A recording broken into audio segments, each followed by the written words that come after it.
all night long, all night, all night, all night long, all night. I'm No, entire trying. time everyone's talking, that's what's going on in my head. Hello, hello, and welcome to my so-called life. It is Monday.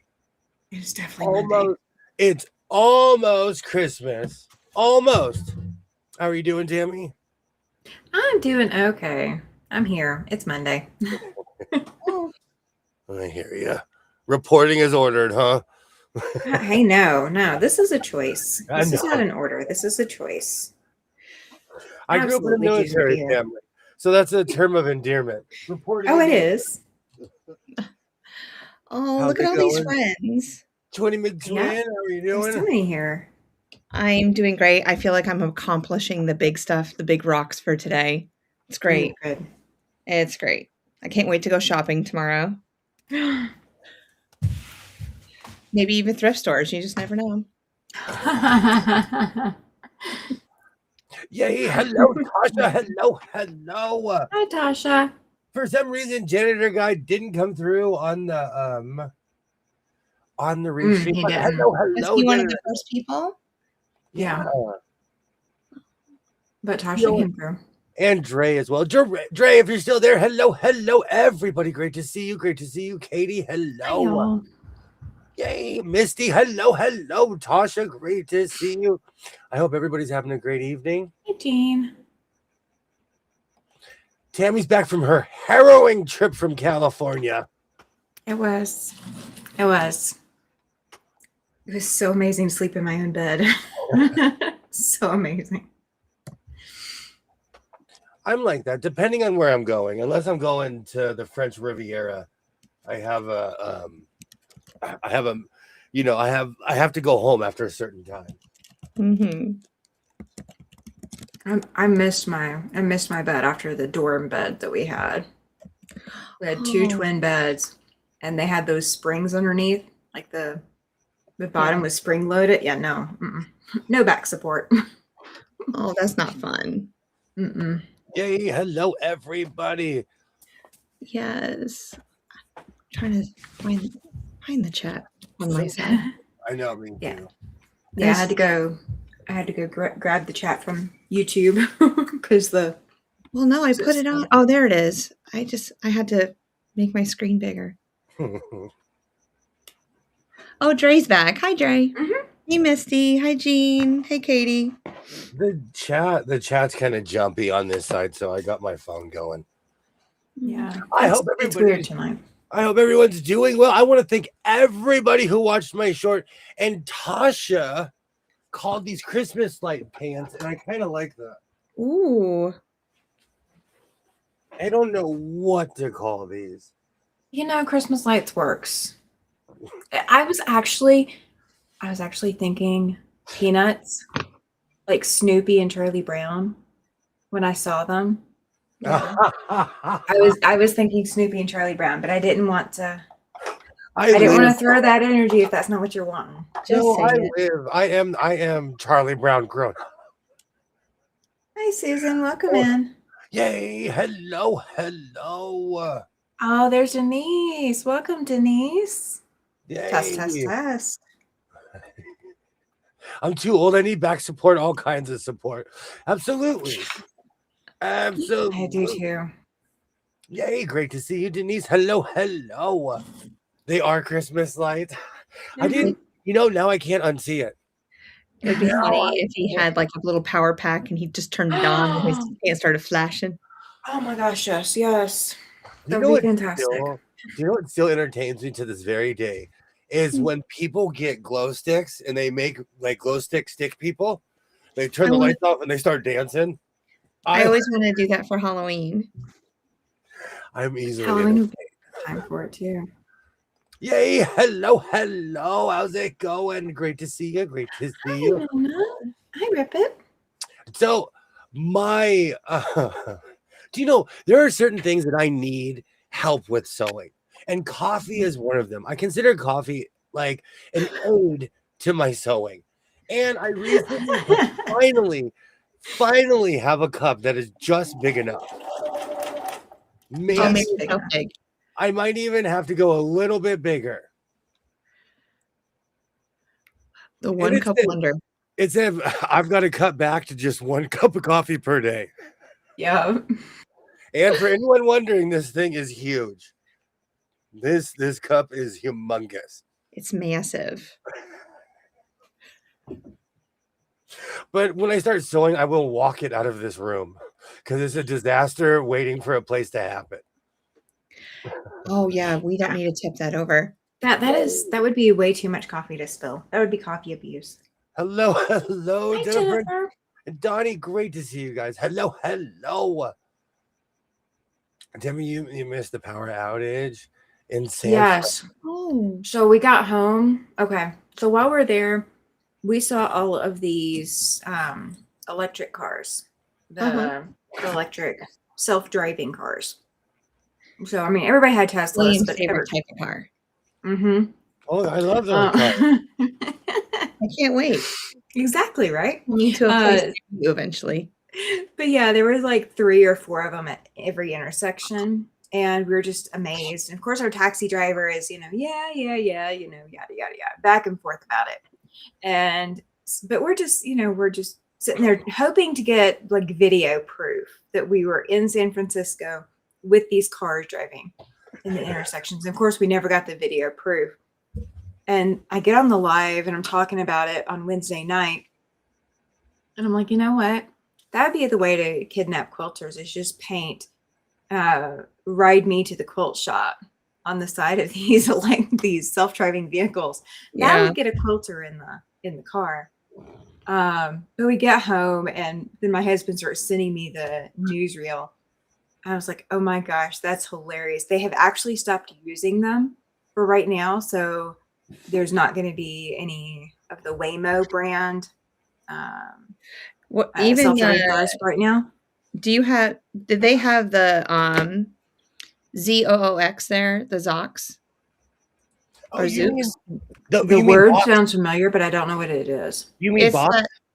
Box? Whatever the one it is that we saw in Vegas. Oh, yeah. Where you ride like multiple people, multiple people, like it's a bus. It starts with the ZOO. Absolutely. Yeah. Merry Christmas to everyone. I hope everyone has a great Christmas or whatever you celebrate. I absolutely hope you guys have a great time. And I will probably be here I'll be here on Wednesday, and it is almost Christmas. Great to see you, Mona. Hello. Okay. Well, I'm doing one on Christmas Day. I do have an aversion to electric vehicles. I do. I was exposed when we were in Vegas, and Jess saw me going, every time I saw him. Like, it's a box. It's a toaster with 4 wheels. Mm-hmm. Yeah. I saw Henry Higgins. Just you wait. Yes. I saw one of those because we were like seeing all the cars everywhere that kind of look like, Prius or Tesla level vehicles. Yeah. But then, we saw the multiple person ones. I am not a fan of self-driving vehicles. Yeah. And here, I'm not kidding you. It's more when I go deeper in the city, I'm still not used to driving and seeing somebody reading War and Peace. They're literally, there was one time I drove past somebody and they were in the passenger seat. That felt like I was in a horror movie. I'm used to pulling up to an intersection and looking over to see who's driving the cars next to me to see if they're listening to the same radio station I'm listening to. Mm-hmm. So I look over for other drivers to be listening to radio. I don't look over for other drivers to be Casper the Friendly Ghost and be gone. I don't look over for that. To be banned makes no sense. This is I'm tired of getting up and going to the kitchen. So this is a ridiculous ounce cup. But you know what? To each their own, and I'm not judging. Like where I live, Tesla got to every other car is a Tesla here. Oh, there's so many Teslas in San Fran. So many. But it's a status symbol where I live to own a Tesla. So every other person has one. And I'm not saying anything bad left or right. It's just weird to me to see somebody by themselves. Or you know what? If I had that, I'd be in the back seat. In the back seat, and someone would look at me. I'd wave like Forrest Gump. I'd give them the Forrest Gump. So there isn't a back seat to the one that we saw in Vegas. It's like a carriage. Like there's two on one side, two and like there's like four people can fit and they face each other. Oh yeah. That's the box. That was so strange. That is really strange. Oh, I think you could go 2 blocks. But not laugh out loud. I need to sleep, but I'm not sure I will. Well, if you get one of these, you won't sleep. I'm surprised you don't have a coffee maker in the house of sewing. So last night I was hanging out with Jess and I clicked on a video that was 4 years old, and it kind of dawned on me. I've been hanging out in this room for a while. I have gone through, I don't know how many coffee makers. It's always a disaster when I have a coffee maker in this room. So that's why, because I'll like knock it over. It's just always a disaster. And it started with me thinking it was a good idea to plug in a 45-year-old percolator machine that I found at my grandma's house. I saw this machine. I'm like, oh, it's so groovy. I'm not going to grab it because I know where it is, but I'm going to do this with my hands and I'm not going to get up and grab it. But I made coffee and I was sitting on my desk and I'm like, oh, triumph, this 40-year-old something coffee machine's working. It cracked while it was making the coffee. Oh no. You have is there space above your washer and dryer area that you could make like a little shelving unit to put a coffee maker on? Space. That's where all my but I don't know what's over there. I've never seen it. My it's a disaster area. There's yellow caution tape. There's some cop from Chicago like, you don't want to go over there. I mean, if you think about it, the only place that I ever see of your house is this view right here. Flavor I've seen the middle bedroom. You've seen my kitchen. Yeah, I've seen your kitchen. You bring me in there once in a while. Well, it's because I packed that side of the house with corrugated steel, so you really don't get a signal. I didn't realize how much of a signal blocker my patio was. Yeah, so I didn't know if like you could make like a coffee nook. I guess in the warehouse we're gonna need to put one in there for you. The problem with putting the coffee maker above the laundry, if it spills there, then you have to rewash the whole load that you just opened to pull out of the washing machine. One of my biggest pet peeves is having to rewash anything. If I put something on the wrong cycle, because I'm constantly washing. Like tonight, I will be washing. I've been washing laundry all day, towels, blankets, everybody's blankets. I was like, bring me everything. And then I'd get one kid done. I was like, bring me all your stuff now. So I like the anxiety this time of year because it helps me get stuff done. It just pushes you?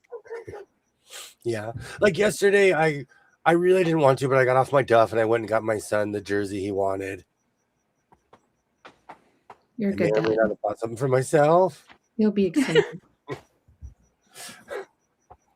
I'll be driving Miss Daisy all over tomorrow.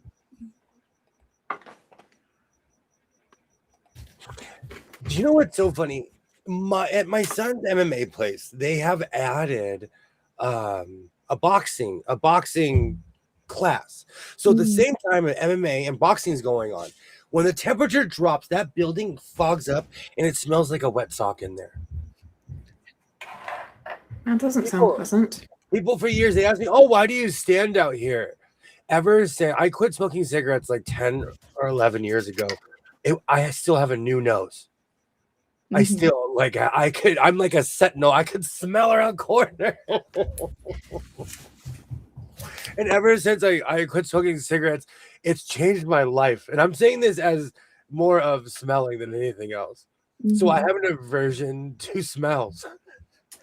I just finished. I still have one loaded in the washer.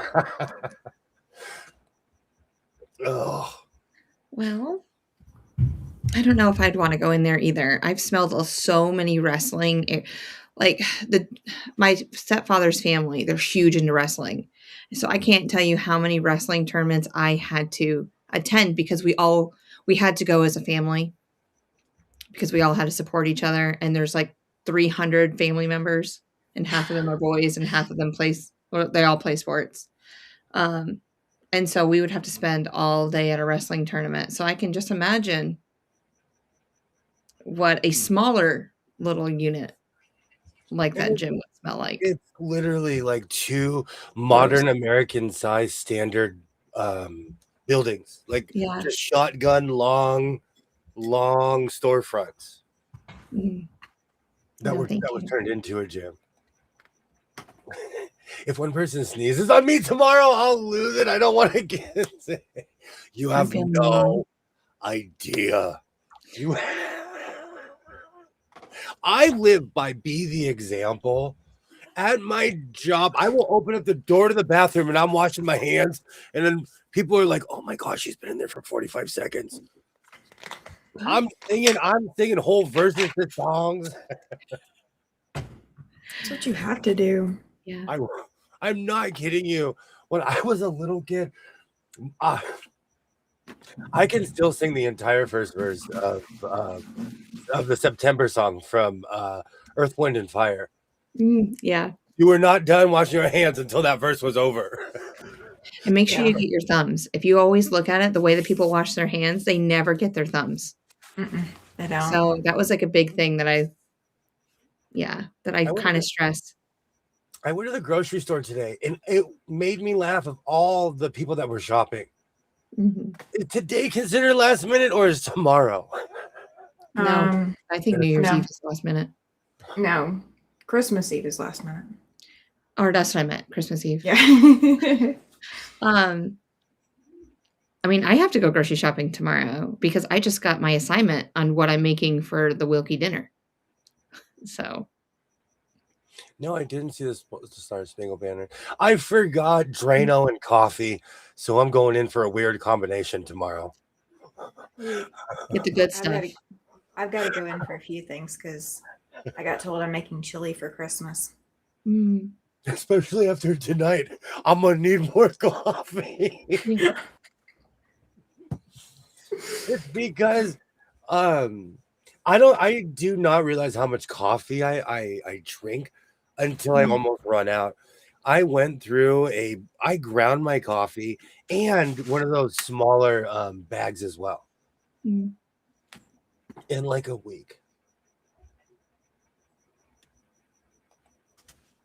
But to be fair, I'm running my coffee maker 2 to 3 times a day. I really enjoy my coffee maker because I can make 1 cup at a time or 1 pot at a time. And I have different settings on it. So. How's the fam? Are they getting better? Well, Emma's up playing video games right now, so I guess she's feeling a little bit better because I made her take a shower. Why? Can somebody explain to me why? I go, kid, go take a shower. And she doesn't. She just goes right to sleep. I don't get it. But the adult human in my house, he is still deathly sick. So he has been lounging around all day. But we're getting there. Being sick is the worst. I hope everybody in your house gets better. Being sick, as somebody who's been sick their entire life, I've had a perpetual sinus infection my entire life. It is just the worst. But I made 3 homemade soups today. Oh, that sounds so good. And I know I made the last one was a tomato soup because I roasted all the tomatoes and the onions and the garlic in the oven. Oh, it was great. I loved it. Of course you may. Of course you wait until one of the biggest storms of the year. That is true. We are having it's gonna pour on Christmas. No. Santa can't fly with it raining. Bells We will were be ringing, the sad, sad news. Mm. Oh, what a Christmas to have the blues. No one likes we the Eagles. I like the Eagles. Oh, I do. they're good. We are not even gonna have cold enough temperatures to have snow Mm. until 2 days after Christmas, and it's not even gonna be cold enough during the day to have snow. Like we are unseasonably warm. It's not enjoyable here. I'm not going to torture myself and say that it's going to ever be near 33 degrees. But if it snows on Christmas, I don't care if it's 4 in the morning. I'm going to get on my cell phone and I'm going to run outside and catch pneumonia. But I will do a snow angel. No, you guys are going to see how much snow gear I have in this house. You'll be like, Mhm. why do you have a full snowsuit when you live in the desert? No, we're gonna bring one of those snowmaker machines to your house. Oh, that would be so much fun. Yeah. Oh my gosh. When I was in high school, they dumped a ton of snow in the quad. And we had a CCTV at the high school. And they said, Mhm. "Oh, we're going to have a snowman making competition." Every kid walked to the edge and started throwing snowballs. Every kid, it was chaos. I got a black eye that day. I caught one right in my face. I never wanted the snowball contest, and I never wanted the snowman contest either. I just never could deal with it. Of course, now building a snowman requires a little bit more moisture than we have here. It's a little bit more challenging. I haven't built a snowman in years and years.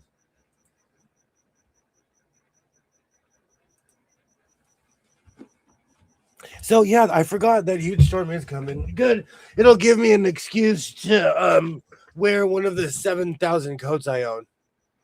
I used to drink coffee a pot a day. I've cut way back to 2 cups. Oh, please tell me how you've done that. It's the coffee drinking is the last real vice I have. I obsessively drink coffee. Mhm. I want snow. We all want snow, Mona. I definitely want snow. Okay. It's killing me not to have snow. Mhm. Absolutely, Mona. I moved here for the snow. Do you know what I like snow because I'm not from the snow. Ooh. Go to Big Bear. I could drive just to the new casino and go sit in the parking lot. If it's raining here, it's snowing up there. That's Mm. like Yeah. the rule because they sit so much higher than we do. Oh, that's cool. You spend a half an hour going up the hill as you're driving. So if it ever rains in LA County, it's snowing on that hill. Sweet potato casserole, cheesecake, mac and cheese. Now I'm starving again. Welcome to the food hour of my so-called life. So it's so interesting. I get picked the items that you actually have to make and cook. Oh, and there's beans on there too. We make a baked bean Southern thing, and I got to do that too. The other girls, I was like, why can't I have the deviled eggs and rolls one year? Just I can do that. I can boil some eggs, cut them up, make a beautiful array of deviled eggs. I can't do that because I have 2 other sister-in-laws that can't cook. I was like, why did I show my abilities? I showed my abilities way too early in the game. You know what my husband does for deviled eggs? Mm. It was a hit at Easter. He cuts them, he takes the egg before he shells it, or after he shells it, but before he cuts it open, and he dyes it. He puts it in with food coloring and water. So he dyes the egg white. Then he cuts it open and does the regular deviled eggs. So for Christmas, for his Christmas party that he went to, he made red and green deviled eggs to take to the Christmas party. Interesting. So I don't have options for that. I am the official deviled eggs food tester. I love them by the pound. I will gladly volunteer for tribute. Please, by all means, I'll bring the community spaghetti. And pretty much there's like 5 different types of deviled eggs that I can make. Oh, I'm obsessed with those things. Like, but I don't get that opportunity. Hey, I feel you. I too. have to cook everything too. You should Yeah. check all your codes out and see how many codes you could try on before midnight. We would be here until midnight.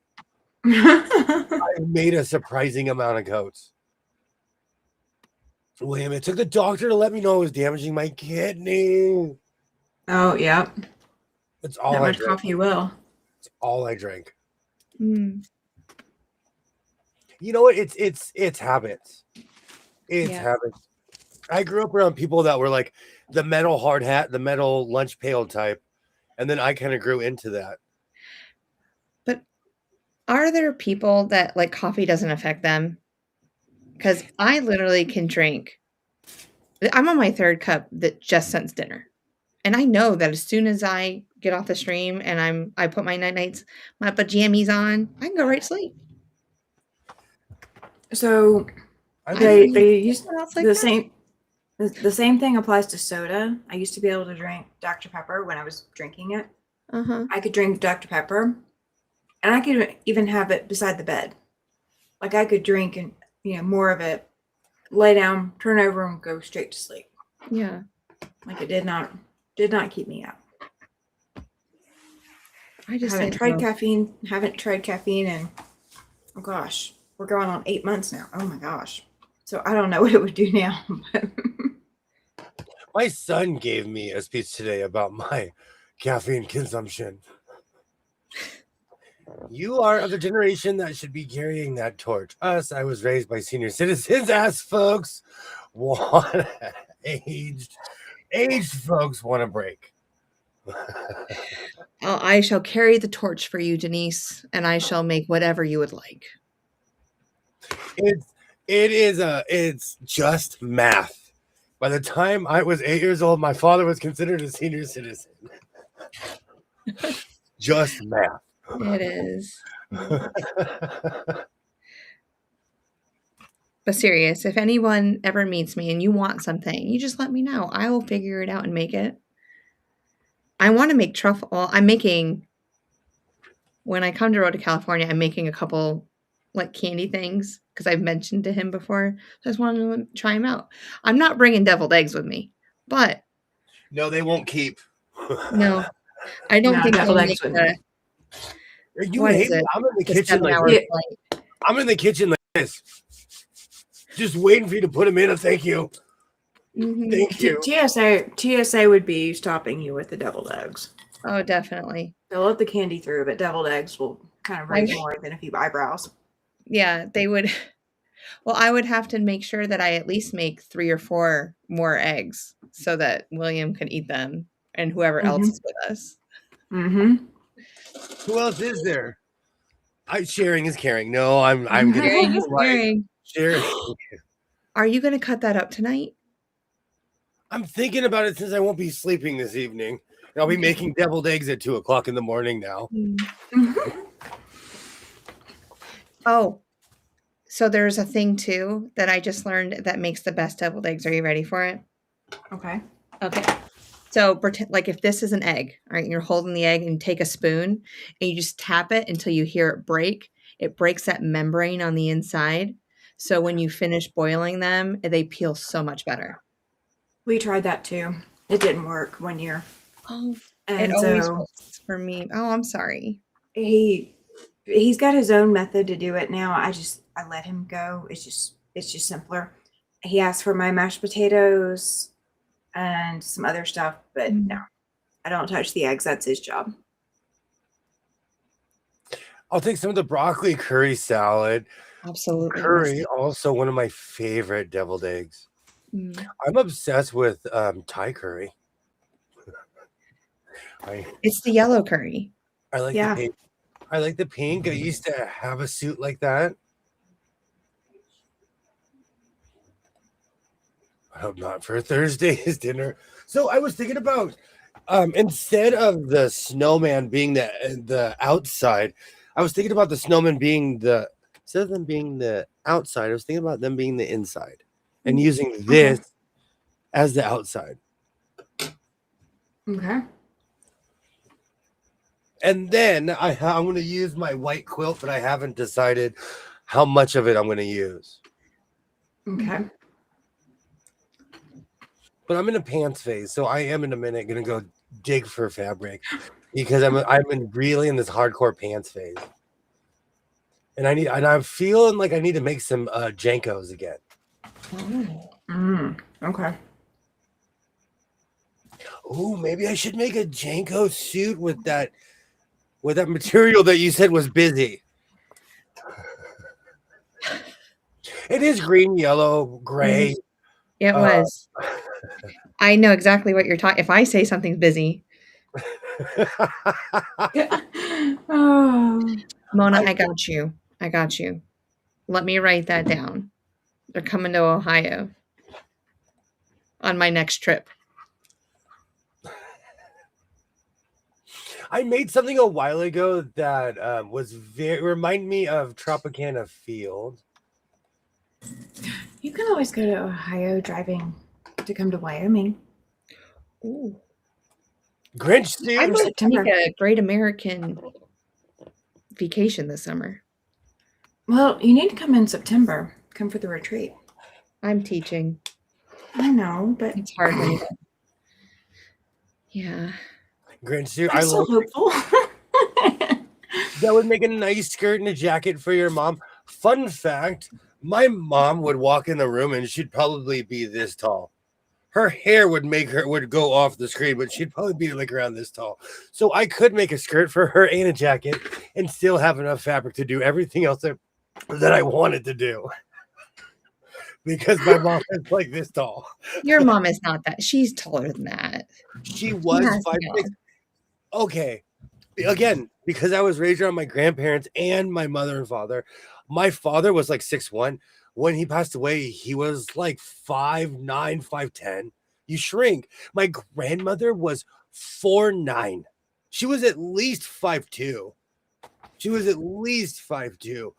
I'm witnessing my mother. Maybe I'm getting taller. I don't know. But I'm of that age where I'm like, how tall are you? My husband's shrinking.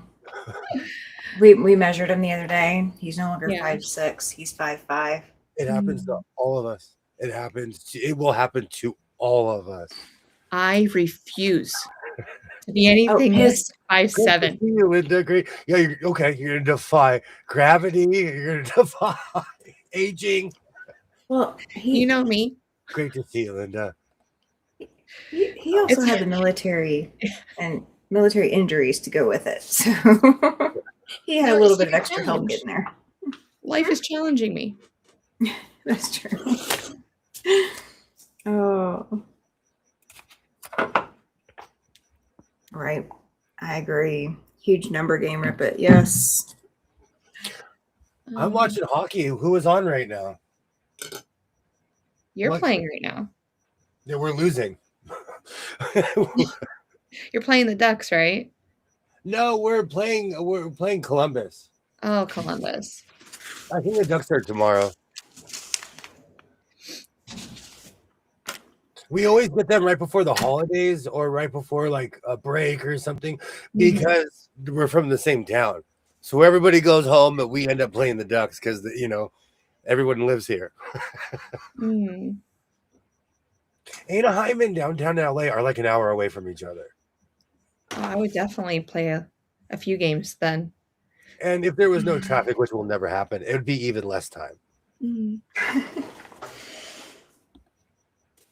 When I was a kid, Disneyland felt so far away. Every time I've ever taken my son to Disneyland, I'm like, man, this is really closer than I thought. But I have that vision of when I was a kid in my head. Hi, Nancy. Great to see you, Nancy. Hello, hello. What does height have to do with making a skirt or a jacket? It's the amount of fabric I have. Because I usually, for as much as I wish I had an infinite amount of fabric, I don't. So that's why I was like, yeah, I have enough for her and me. You and me.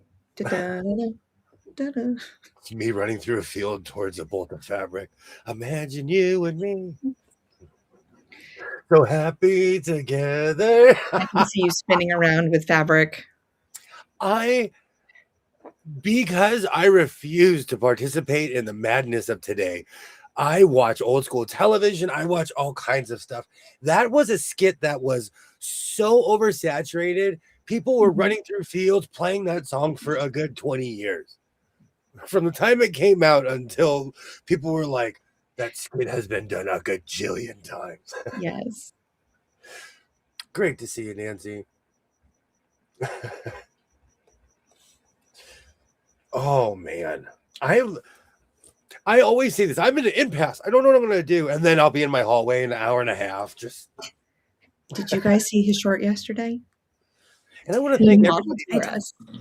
I want to thank everybody who has watched my short. I truly appreciate everybody who subscribes to my channel, everyone who hangs out. I'm shocked I'm still here.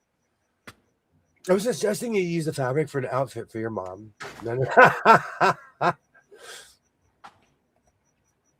I still have the Santa fabric too. I might what is it when people do Christmas in July? It's called Christmas in July. No, okay, good. Then that's when I'll pull out the Santa fabric next July. That works. I do Christmas in July to sell off quilts, so yeah. Christmas in July is a thing. Yeah. And it's been a thing for a very long time. I listen to a lot of 1940s radio, and they talk about it. And I've been listening, I've been driving back and forth, but that 1940s radio, those stories, like I get out of the car and I'm like, I am strangely optimistic right now. Hot dog, I am strangely optimistic right now. I'm serious. So I love the old timey radio. Mm-hmm. So on the way back, so on the flight from Denver to San Fran, and then back from San Fran to Denver, you've got the screens where you can watch movies. Yeah. Well, I haven't flown in 12 years, so this is still a little bit on the new level for me. I found It's a Wonderful Life because that is my husband's favorite Christmas movie. Oh, it's one of mine. So I was able to tell him, and we were sitting across the aisle from each other. So I got to watch the It's a Wonderful Life. And when George Bailey comes in and does the little wish or whatever, and then it lights it's like the cigarette lighter type thing. Yeah. That he's so excited about. It made me think of that when you just said hot dog. Oh, that's where I got it from. A friend of mine, we 1 year we watched it, and every time we saw each other, we were like, "You ready to go?" We're like, "Hot dog, I'm ready to go." We tried to bring it back, but it just didn't catch on. No. I quite honestly, a couple Doctor Who episodes, certain movies, but that makes me cry every time I watch it. It's a Wonderful Life. It's a good one. Oh, every time. It's a good one. Every time. I always say, like, there are certain things I don't watch because I know what's going to happen. I've watched that movie, I think, every year that I've been alive. He watches Charlie Brown and he watches It's a Wonderful Life every year. Those are his Christmas traditions. He's got to have those movies every year. Oh, my dad has to watch the 1959 Scrooge. I love that movie too. That's me in real life. And yes, Denise, my truck is a monster truck. It's a Wonderful Life and Miracle on 34th are my two favorite Christmas movies. Oh. That's another movie that I've seen a million times. Yeah, Miracle on 34th is if I have to choose a traditional Christmas movie, it's Miracle on 34th Street. Oh, and Cynthia, seriously, I want to thank you. Because of Cynthia, I've been watching Hallmark movies. I said it. I have the channel. Because I was like, I pay for cable. I have to have this channel. I do. I have the channel. So I've been watching Hallmark movies, and they're just Has she popped on yet? no, they're just as cheesy-fied as I remember. She's doing prep tonight, and she said she was going to be in the chat, but we'll see. I hope she lurks. Still has time. Yeah. Because I let the Roku just scroll. It's always saying like watch this or watch this, and I remember I have cable, so I'm like, oh, maybe I can watch half of this stuff, and I can. Oh. Are there any other Christmas movies that you watch? And I'm gonna say this, because I watch Die Hard every year, and that's just because I like the movie. I don't care if it's a Christmas movie or not. I watch it every year. It's one of my favorite movies, and I watch all of them. Sorry. Yes, Cynthia, thank you. I've been watching Hallmark movies. I have, and I want to thank. And all my Battlestar Galactica, a lot of people from a lot of the sci-fi shows I watched in the 90s are in those. And it's weird to see hardcore characters like in these heartfelt scenes. And I'm like, Colonel Ty, you have a heart. Like it's crazy. But what do you guys watch this time of year? Christmas wise? Yeah. So I love the claymation ones, like Rudolph the Red-Nosed Reindeer. I love Frosty.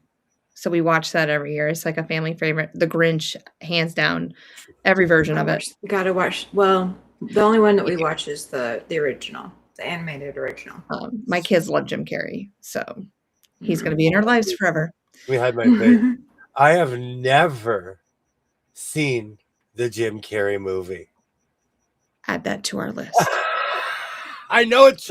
I've seen scenes. I've watched excerpts on YouTube. I've never seen it from. I've never watched it. I've never seen it from beginning to end. He solved world hunger. You know the one movie that I've never been able to get through is A Christmas Story, the one with the leg lamp and the Red Ryder. Oh, BB gun. I've never been able to get through that movie.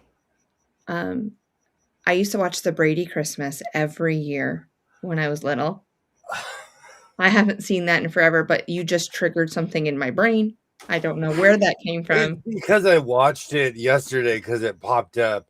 Your twin ESP is just popping right now. Rudolph is the best. Yeah, I love Rudolph. I always wanted to be the little elf that wants to be the dentist. What's his name? I can't remember what his name is. I don't remember his name, but he is. Maybe cute. he wanted to be called Henry. I don't know, but it's just he's my favorite piece of the whole thing. Yay, Alibaba! Great to see you. Great to see you. Welcome in. And White Christmas. Mr. White Christmas. Mr. Snow. Do. I love if it's singing, I'm there. Yeah. And I know that somebody's going to say something in just a second, like somebody I know, but I do have like table groups and I say Island of Misfit Children instead of toys. I have an Island of Misfit projects. I use that for everything. And so I name them in Christmas, like during Christmas season, and then I'll go and I'll change them throughout the year. But I'm like, you're in the Island of Misfit Children. You have to sit close to me. Yes, yeah, they all laugh. They love it. We were talking about you because I'm watching Hallmark movies. And Alibaba, I love A Christmas Story. Hi, Jacqueline. And sometimes, the thing about being an adult is not giving in to every impulse. And I'm proud that I don't have a leg lamp. I'm proud that I have yet to. You don't have a leg lamp? I've stopped in the Amazon era. I want to say it and go on my Amazon, and it's going to be like 15. Like we can get you one there in 20 minutes. I'm going to go Google it right now and send it to you, and say, buy this. You have no idea how hard I try not to, because my house is classy. And when I brought my grandmother's, when I took everything from my grandmother's house, my house got real classy. People walk in my living room and they're like, "You have antique lamps. Like, why is your house classy?" Oh. Oh, That's funny. so the leg lamp would mess up my motif. Yeah, we can't be muffling your motif. Great to see you, Jacqueline. Great to see you. I'm getting ready for Christmas. But you know what? This time of year, I tell myself it's not about me. It's about making the people in my life smile. It's not about me. That's what I get from Christmas. Jacqueline, the correct question isn't how is everybody tonight. The question is how much coffee is left in his ginormous coffee cup. Oh, we need a William meter. We do need a William meter. You'll know when I'm crawling on the roof like Spider-Man. You'll know when I've had enough coffee. I watched the 1949 BBC A Christmas Carol yesterday on YouTube. It was very well done film. I love watching stuff like that, Susan. Hermie was the dentist. That's if I'm going to dress up as anybody for Halloween, I'm going to dress up as Hermie. Can you make me one of those outfits? I know you have blue stuff there. I don't have any blue. Mona and I are the adults. Thank you. We will be driving everyone home. There you go. Mona and I, we will pick everyone up when they get in trouble. We don't have the leg lamps in our house. Oh, I don't have one either. It's a first prize, William.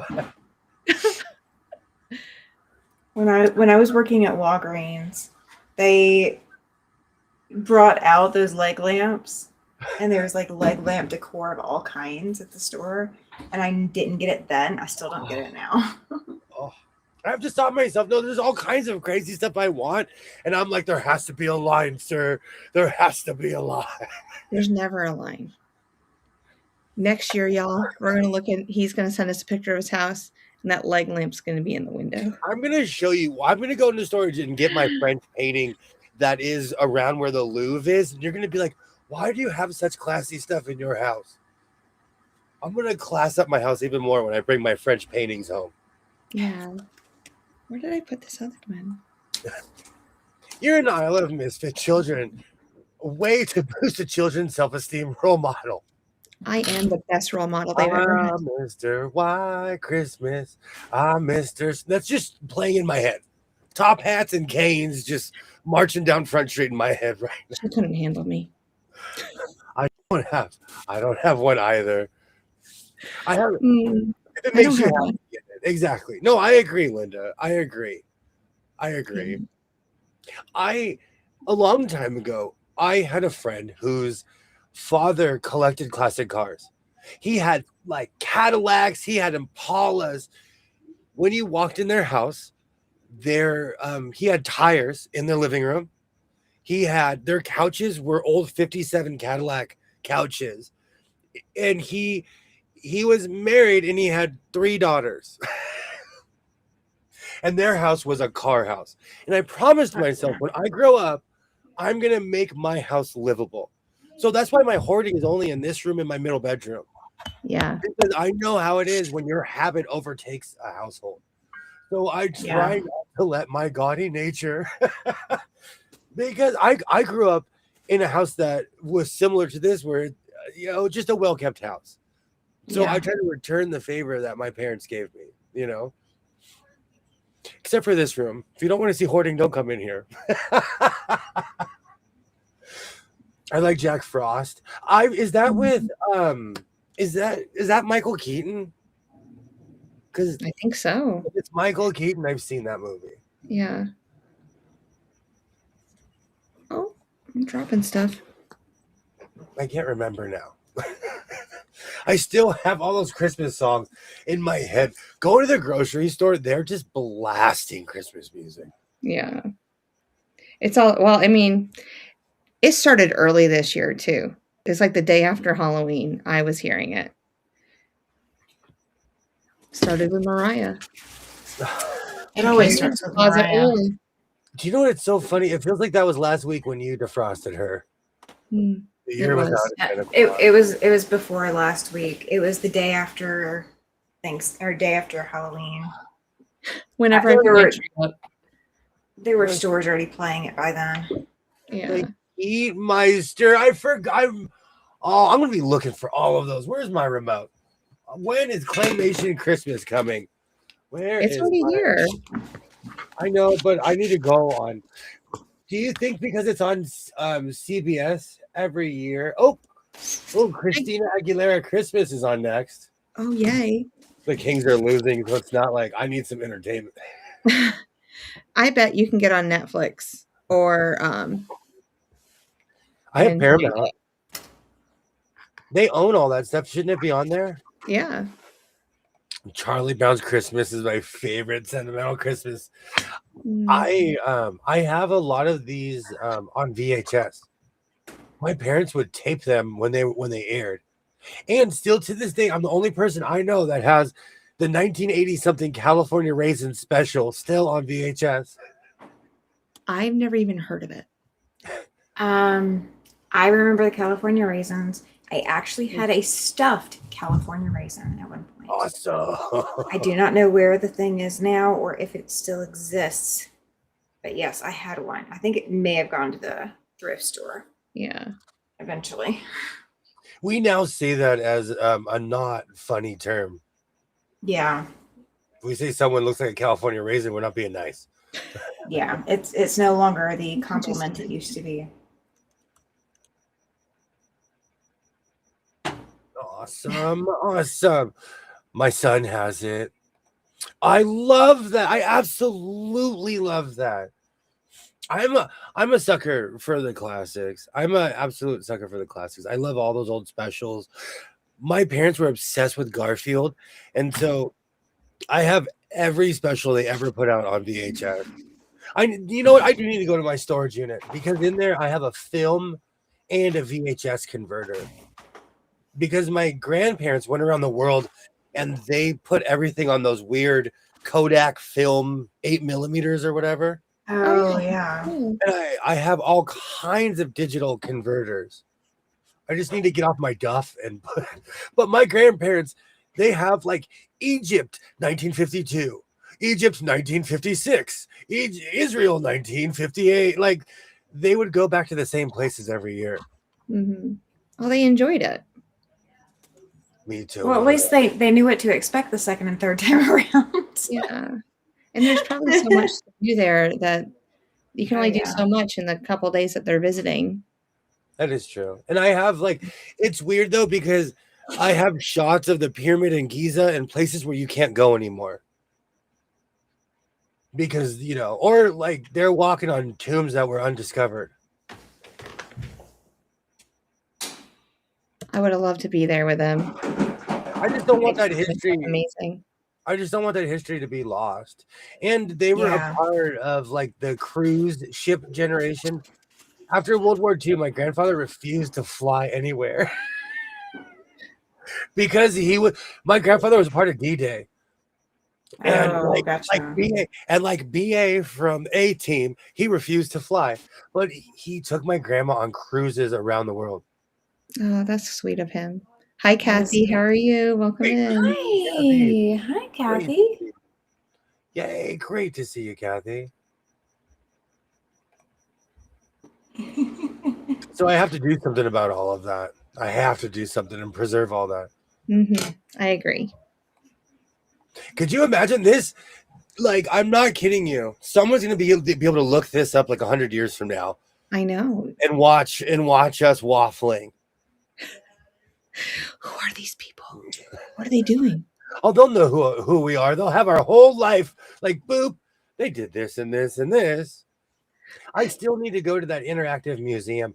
We have an interactive museum here, and I need to go. Oh. It's a bunch of touch screens. Like, you walk up, and Serena Williams is talking to you. I feel you should go on a field trip with the son. Do you think he'll go with you? He still have that age where I'm like, get in the car.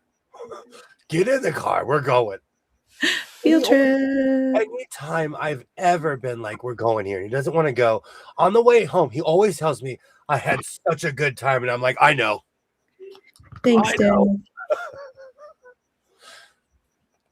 Every time he's ever been like, I don't want to go here, he's walking away with a program.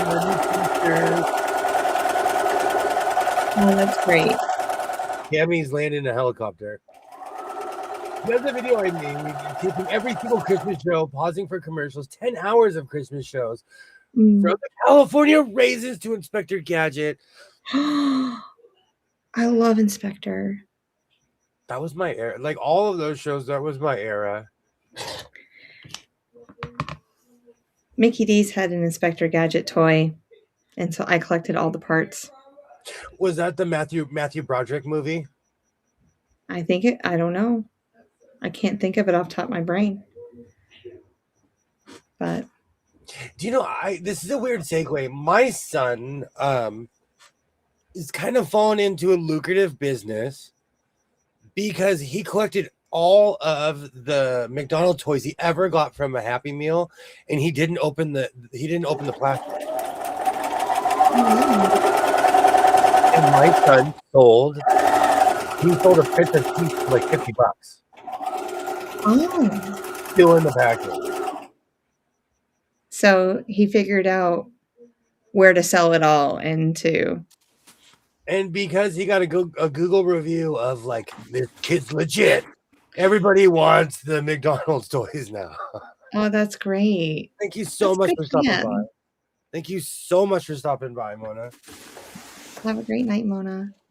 It's just weird to me. It's my understanding that those tapes degrade over time. You should watch them all and transfer to a newer type of technology to preserve them. That's the plan. That's the plan. They're in a cooled environment right now, though. Okay, I think I can give my full attention. Yay! So, what Hallmark movies I knew, whatever was on the television, and I'm not even trying to be funny. They're all wearing plaid and drinking coffee, and it's snowing, and people are angsty. There is a quilting Hallmark movie that came out. Was it last year? Last year or the year before? That was an interesting one. I think there's another version of it this year too. Hmm. Another crafty version of the Hallmark movie. You know what? I'm one of those people where I love optimistic things. So I call it cheesy or whatever, but I love movies like that. I don't always want to. I'm really into Star Trek. And in all the new Star Treks, the heroes get put through the ringer. I'm old school. Let Captain Kirk go to a planet, solve everyone's problems within 35 minutes, spend the last 5 minutes saying a bunch of moral stuff, and everyone goes home. Mm-hmm. Yeah. So I like seeing people win. I like seeing, like, I like watching things where I know it's not just going to be, it's not going to leave me like, oh, why did I watch that? Yeah. Why did I watch that? Yeah, Hallmark movies are good about giving you a happy ending of some sort. My son asked me today about my Joe Carter vest that I made. Oh, that reminds me, I want to show off the blocks that Twin McTwin has made me in 2025. Not all of them, but Yes. I've been organizing Please. my best. I'll just let Hallmark movies play. I'm the same way. I let them play just one after the other, especially because I live in a laundromat. I guess I need to get back into them. There's just been such a negative issue with them over the years because I can't. Okay, you all know that I don't control the TV in this house. So it's just like when I want to watch something, it's always like, oh, it's like a whole negative thing. So it's just like I just don't watch anything like that. And I kind of wish I did, but then I'm like, I don't know. I kind of waffle a lot. Hello, Diane. For some weird reason. Hello, Diane the Crafter. Hello. Good evening. Your channel's been coming up on my recommended feed. What are y'all making? I made these pants yesterday.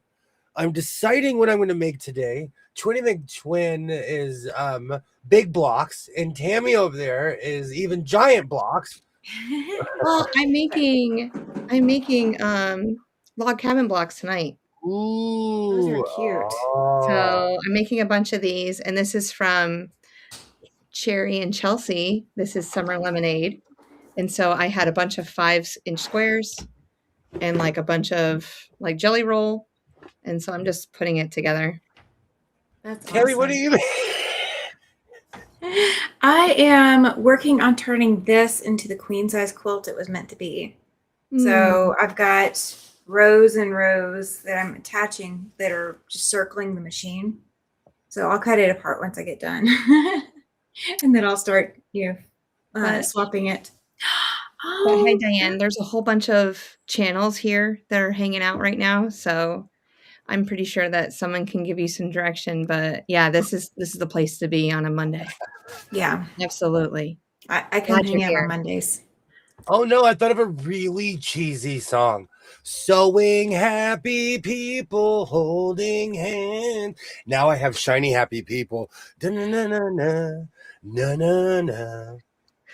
No REM, come on. You're in your 40s and you don't know REM songs by heart. That's great news, Kathy. Congratulations. Me too, but that's Absolutely. not the song that came to my head just a few minutes ago. See, this is why I when thought I we were scroll, twinning. I don't think we're twinning right now. no, but when I scroll on those lives, it's nothing but people dancing on the street, making food, and trying to spread the word. What are your scrolls? Well, we're not going to talk about. I have no idea why my algorithm is so bad. It makes me laugh. My algorithm is Polly pure heart. I'm not even being funny. And it's because I'm subscribed to 7 million sewing channels. So nothing nefarious is popping up on my lives. Do you want to know? Do you want to know what pops up on my For You? It's all the historical, like Henry Tudor and Queen Mary and Queen Elizabeth and all the historic stuff in addition to the sewing and quilting stuff. I need that. It's like sewing and quilting or historical drama. Absolutely. Congratulations. It makes me laugh that Jess has like, are you sleep scrolling? I'm not talking about this right now. We need to get help from Weird Al Yankovic. I don't know. It's okay. So when people go live and they're going live through YouTube and I'm just scrolling through it, sometimes I'm watching people in Korea or somewhere in an Asian world and they're cooking like amazing food in front of me. And then I saw the whole dancing person like he did on the street. That. And then I just get some other stuff. Like and I just try to scroll past it as quickly as I can. I was like, my eyes. Because you know how tender-hearted I am, y'all. It just makes me laugh because I don't ever get any of that. And I scroll and I'm like, morals, cooking, cooking, more morals. What are you clicking on? You know why? I appreciate you. I watch a lot of old hockey and baseball games too. So that really confuses my algorithm. That one block has a 3D effect, pretty cool. And actually, quite a few of them will kind of look 3D once it all goes together. Once all the seams are in, it's going to look even more like in your face about it. It's going to be awesome. Oh, that would be an amazing idea, Diane. I like that idea. And it goes with my mother-in-law's motif. Like this is the color of her kitchen.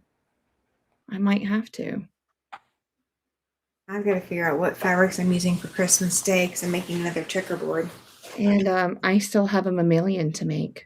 So, I mean, I'm avoiding right now. Do you see this? Oh. Cynthia has not asked me how far. So I don't have anything to worry about.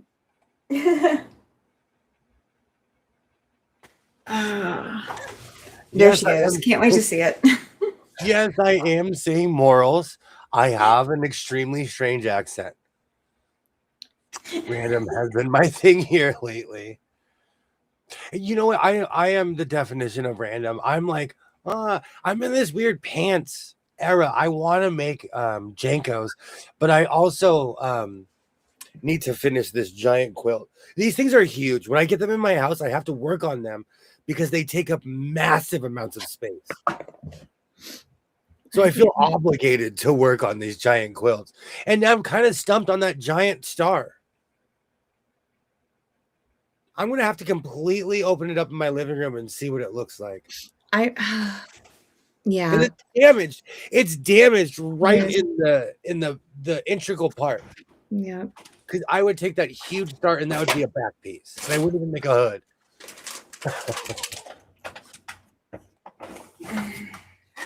When you washed it, did it damage it even more or? Yes. Okay. How far along are you? So Jess, how far along are you? I don't know. A couple eyeballs in. I wonder why Jonathan Kane keeps coming up on my For You. I get if anyone who sews, they pop up. If you are standing and you're sitting in front of a sewing machine, it pops up in my feed. But you know, I think I know why my feed is the same way, because I watch the same thing over and over. Or I'll find a TV. Like right now, I'm binging Benson. I binged Flow when it was on. Like there are certain shows on YouTube that I'm just watching because I don't remember them in 1988. I remember watching them, but I don't. But obviously, I didn't process it because I'm like, oh, this is hilarious.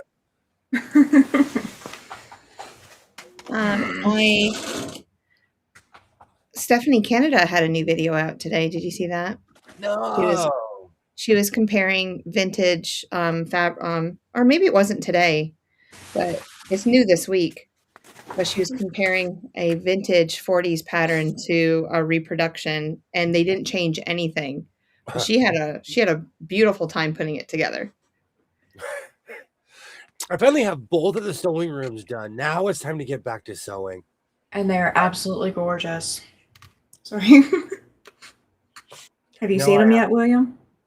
Yes, I have. I need to get off my duff and clean again for the 10 millionth time. You three show up in my feed all the time. Thank you. That's awesome. Well, I know, Linda, you're always there. I love it. I love it. Let me see if I can grab this star. I have a new video coming out tomorrow. It's the last block for my Vlogmas. And then, I mean, I could move my camera and you could actually, the whole quilt's behind me. It's already done. But I don't know. I don't want to spoil anything. But you can see like one little strip. All right, go this way. Yeah. It's pretty. I need to put I need to get some backing and some batting. So we're going to Hobby Lobby tomorrow. I love how you say Hobby Lobby. Hobby Lobby. I like that, William. Okay. Really make yourself big. Porfa. Oh, you don't know how many times a day I hear that. That's so weird when you said that right now. When I say it? Yeah, I hear that 100 times a day. Right there. Okay. Yeah, and it goes all the way. Oh, it goes all the way. It's like a third of the quilt. It's way more damaged than it even looks. And ever since I washed it, it's all like that's ratty right there. Mm-hmm. But you can't see it. Yeah. Oh, okay. Is half the quilt okay though? Yes. So if you cut it entirely in half, okay. I'm thinking he cuts the star in half and uses it, and that's the bottom of the jacket, and the star comes up from the bottom. That would be perfect. There is a mile of material here, though. This thing is huge in all directions. But you center the center back on that half of the star. So like cut the quilt in half along that center star. And then, I mean, you can get, so you can get sleeves out of the other parts too. I have this thing over me, and this is like halfway. Yeah, so you'd still be able to get sleeves and the hood and Oh, all look, that out of the scalloped rest. edges. I didn't notice it had scalloped edges. This The thing's scalloped edges would be perfect Yeah. for a hood. it's huge. All right. Anyone have it? Yes, Don't I touch it actually until I get there. I I'll do. be there in Diane. 2 days. I have an embroidery machine as well. I have a Brother PE 535. I had to look at it. Come with Mine me. is a Bernina 770. Pure imagination. I loved that movie as a kid. That was a good one. My Bernina has a sewing module on it. Mm-hmm. And because I watch Christmas Carol all the time, it's been showing up in my feed. That happens. That's like me. That's why I try not to click on certain things. I started watching baseball shorts. Now when I refresh, it's like, here's 15. Do you want to watch 15 of them now? I went down a rabbit hole with Bananaramas. So I would get all the teams and all of their shorts. And then I was just like, something has to go. I agree, Ollie. I agree. This it probably sat somewhere forever. I bought this there's a vendor I walk by and I never go near him because he has a million blankets. And I'm like, I'm not a blanket purchaser, but something told me that he had quilts. Something was like, go check out that guy. And I walked up and he's like, finally, cowboy. Because I walk past him every time I go. And he's like, come over here, cowboy. And I ignore him. And I just keep walking. And he was like, finally. And now that I know he has crazy prices, I'm going to go back to him. Oh, great. Thank you. You have plenty to make. Matching mittens. Absolutely. Absolutely. There's a ton of fabric here. This is larger than most of the quilts that I've been purchasing. It's huge. I think it's made for a king bed. Thank you, Jacqueline. Thank you. Yay. Oh. Bingo. BINGO. Hello. How's it going? How's it going? I couldn't resist since you said you watched some Hallmark movies. I thought I'd put the Hallmark movie channel bingo card up for you to use. I earned my card last night. I sat here for a good 8 hours and just kept it on the TV. Well, next time you do that. Oh, go ahead. Next time you do that, you need to call me so we can watch it together. I will. Once I figure out how to get it on my computer. Once I figure out how to get it on my computer, I'm gonna force somebody in this chat, Twin, to watch it with me, to watch it with us. I've been pumping out those last minute orders.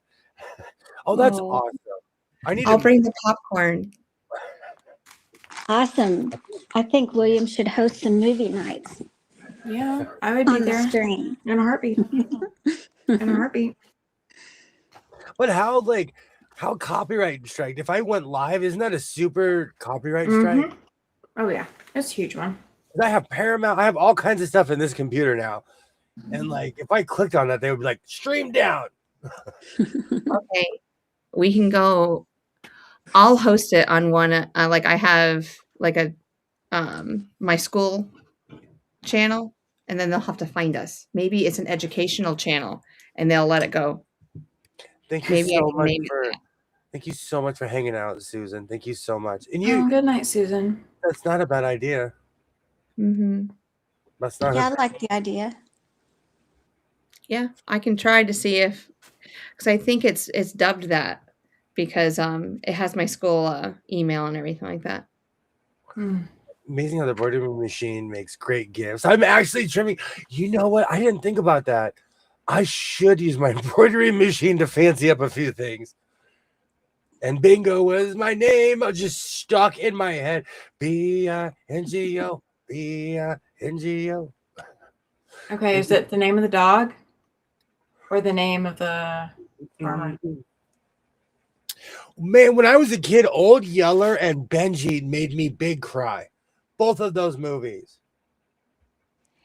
Me too. I never want to watch them again because, and where the red fern grows, that one made me cry too. So I just can't watch it again. Do you know what I can't watch, which became a cult classic too, is Fern Gully. I haven't seen that. It's one of those cult classics. And I still need to see it. Thank you so much for stopping by, Kathy. Thank you so much.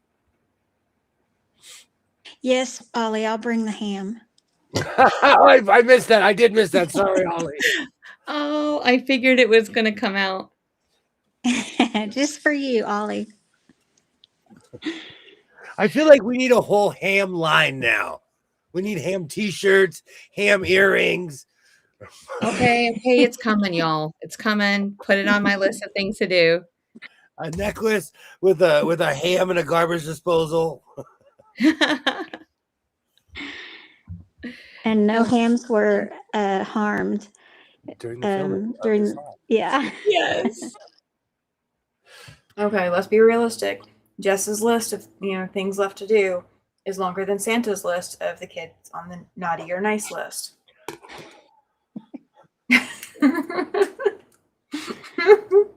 I have no idea what you're talking about. I'm sure you don't. BINGO. I just bashed my foot, taking my boot off. Ow! Ouch! You're not supposed to do that. No, I kicked off my boot and I ended up stomping on the top of my foot with my other one, not on purpose. Brown boots or white boots? I'm wearing these until they explode. I was like, if it's the white boots, we can go ahead and throw them away. This is ranch life. That is ranch life. I have not cleaned these. I love these things. Okay. Am I allowed to ruin something for you, William? What's that? Think about everywhere you walk in those boots, and you just had your hands over the bottom of your boots.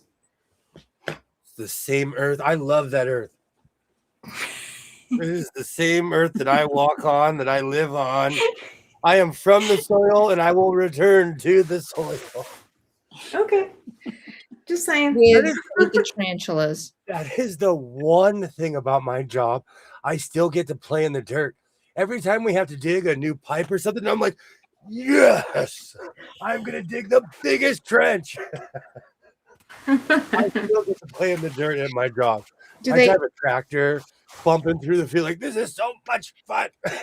Do they ever say, do the people at your work ever say, okay, we have a job to do, but don't tell William? No, like it all comes to me first. Oh, okay. I didn't know if it would go to the foreman before you. My problem is I have trouble remembering why they tried to teach me just the basics. Oh, me too. Do you know, a long time ago when I was a kid, whenever I'd get a new video game, my brother would look at me and be like, did you read the instructions? And I'd be like, we don't need it. I'd literally throw the instructions out the window. And here it is 40-something years later. I'm like, oh man, I should have read the instructions. Yeah. Okay. Jacqueline, machine embroidery on difficult materials. I can put a link in the chat. It's by Deborah Jones. And it goes over all the difficult materials, but that's also going to apply to all the regular Sheffield embroiderer too. And it's a great reference. I'll get you an Amazon link here in a minute. Oh, Cynthia. Ranch, that's not just dirt. You are not lying. You are not lying. But this time of year, it's lots of office work. Eating donuts. Today. All the candies the ladies make for you. We're sitting in the office and they're like, everybody's kind of sitting there they're like, oh, we have this giant bag of tortilla chips left over. Who wants it? Everyone looks, and I was like, I don't even need to raise my hand. They knew because I'll take it guilt free. I'm not on Yes. any diet. I know they were fried yesterday. Like, why did they even mention it? They should have automatically assumed. No, it's a democracy. I don't have first grab on everything. It's a democracy. Yes. I see people's toes trying to come out of the side of those boots. Ha, ha, ha, ha, ha, ha. I wear my boots until they start talking. Till death do you part. It feels weird wearing brand new shoes. Oh, excuse me. I missed a lot of it work. Great to see you, Mo. Great to see you. Thank you for joining. We're just hanging out tonight. Hi, Mo. My boots work hard. Hi, Mo. They just happen to carry me. What's the biggest hoop size you have? I found a lot of the accessories and stuff. That was my biggest problem with owning an embroidery machine. I always want something bigger, and now I just want that 10 needle, $20,000 machine. 16. Oh, 16,000. 16. Thanks. Go. Can we live in that thing? Or for 16 grand, it better come with a butler and a roof. Oh, I got you. I think the biggest hoop that I have is like a 5x7, kind equivalent to a 5x7 or 5x8 or something. That's really large. I could get a larger one, but I just haven't. Going to the Bernina store in Las Vegas made me want to get a just humongous embroidery machine, but they cost as much as a 1991 Honda Accord. That costs more than that. Good try. No, used cars prices have gone up. I actually used to use that as a measuring because they were around 1,500, but now they're anywhere from 7,000 to 10. It's crazy. Yeah. But yes. To replace my machine, we're looking at about 11 grand without any of the accessories that I have.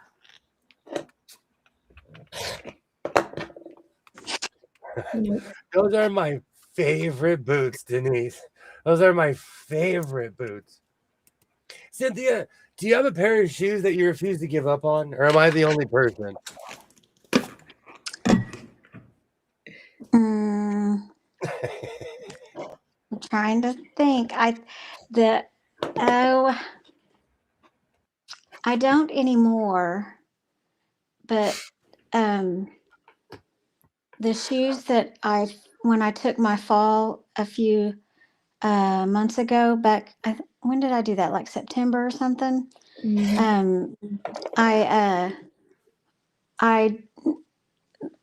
love those shoes, but I threw them away because I knew if I kept wearing them, I might fall in them again.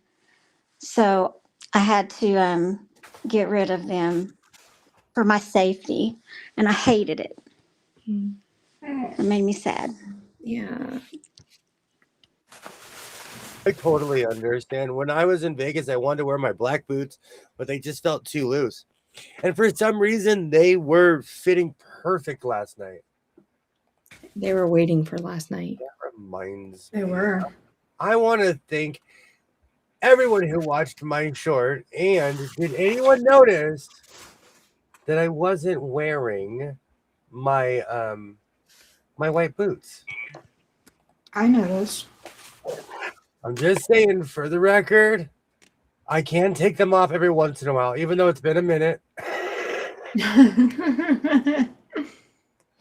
Every once in a while, I can take off my white boots. When we were talking about it last night, and then you told me you weren't going to wear the white boots, I was shocked.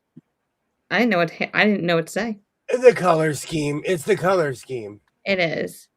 But I'm glad you went with the black. Like, it was black jacket, black hat, black boots. You had it going on. Oh, Barry Manilow has lung cancer at the Aw. Copacabana. Now it's gonna be in my head all night. Yeah. It's about 11x7 and another about 6x7. Oh wow, you have a YouTube. Hmm. Oh, thank you, Denise. Denise did notice. I'm on the payroll. I'm on the payroll. The clock gets gets doing something. We call it pacing. Because we'll sit there and have an hour and a half conversation, and then all of a sudden we'll be like hitting it heavy for 3 hours at my job, or it'll be the exact opposite. Yeah. You know, you never know. That's the one thing I like. It's different every day, because if not, it would drive me crazy. And now I have Copacabana in my head. Oh, go ahead. Speaking of pacing, did you see that Greg Biffle was in a plane accident? Do you know who that is? I know I exactly saw who that. is. Well, I don't know if they're confirming that it's him. From last I read, the news is not saying who it is, but it's all in the social medias. Oh. Well, he was the owner of it, I think. And no one has seen him, so you know, Of the reasonable. plane? Yeah. And no one's seen him, so it's Yeah. like reasonable deduction. My understanding is it's him and his whole family. Yep. And So sad. Yes. yeah. Yeah. Yeah, that was that was a shock when I saw that today. He was one of Jeff's favorites to watch, keep up with. Hmm. It came with my Bernina. All right, now in other news. He took chances with his plane, and he took chances with his plane, and it was his plane. That's what I thought. I watched. Okay. I watch news stories from around the world, so news does pop up. But I saw a story where they instantly knew it was his plane. Like I watched a live broadcast. Well, it was live when it happened. It was like the first. They knew immediately it was him. At least, I don't know if it was an Alabama news station. It was a news station I was watching. They knew immediately. Yeah. If it was a good driver. I am subscribed to a news station in Alabama, one in Chicago. I strategically picked certain places around America.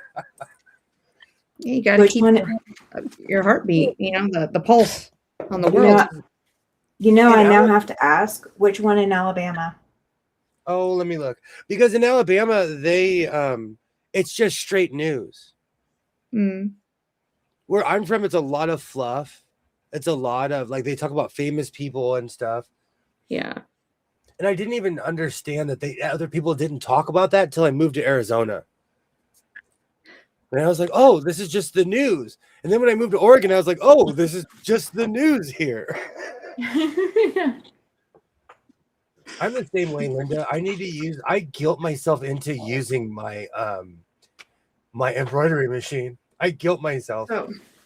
And to that person who sent it to me 5 or 6 years ago, thank you. Still don't come by my house. Thank you so much. Thank you.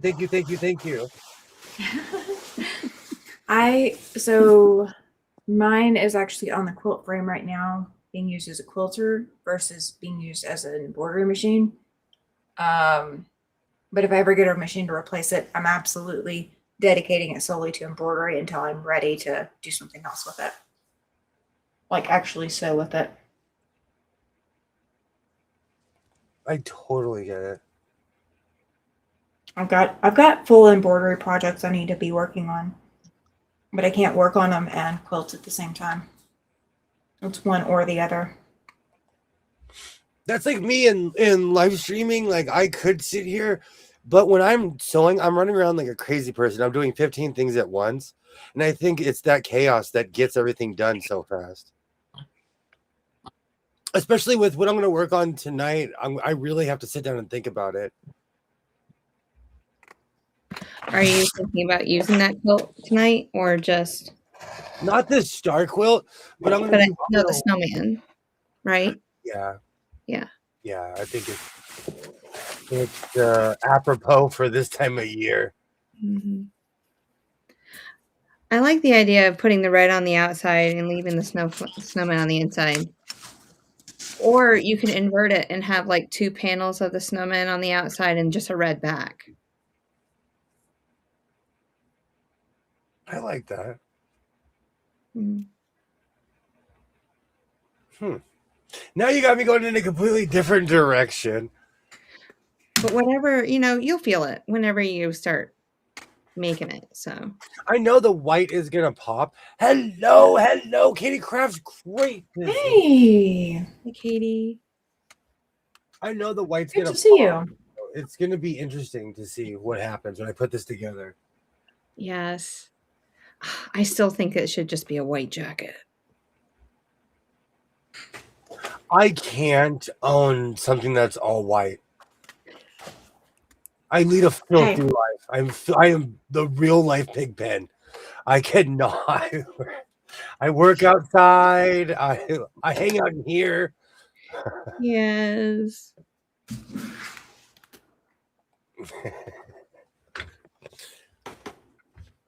I'm gonna look that up. I think it's KA something U in Alabama. I'm trying to remember now. Oh, the station. Yeah, because I was asking since I don't. I mean, It was a long time ago. Well, not a long time ago. A couple of years ago, there was a woman who was a prison guard, and she let out. I I know exactly what you're talking about. You don't even have to go any further. I know that story. Her name was Casey something, but she let out Yes. the prisoner guy. It was on film. It was like a movie. And Yeah. I described to whatever news station is in the town where she's from, because they were like, this is a tiny town. We can't believe this is going on. Mm. Oh gosh, I gotta remember where she's from. But yeah, I know exactly what story you're talking about. It was all over the place. I lived there when it happened. And they got in a high-speed chase in Indiana, and like they were nuts. They went on the lam. So I've been subscribed to them since then. Yeah, that was such a crazy story. Stuff like that normally does not happen in Alabama, Mm-hmm. but they made it possible. They were trying to get on the Florida man But the thing is, and be in Alabama instead. were they trying to recreate the story that happened in Denimora, like up in New York? Because that's the same story.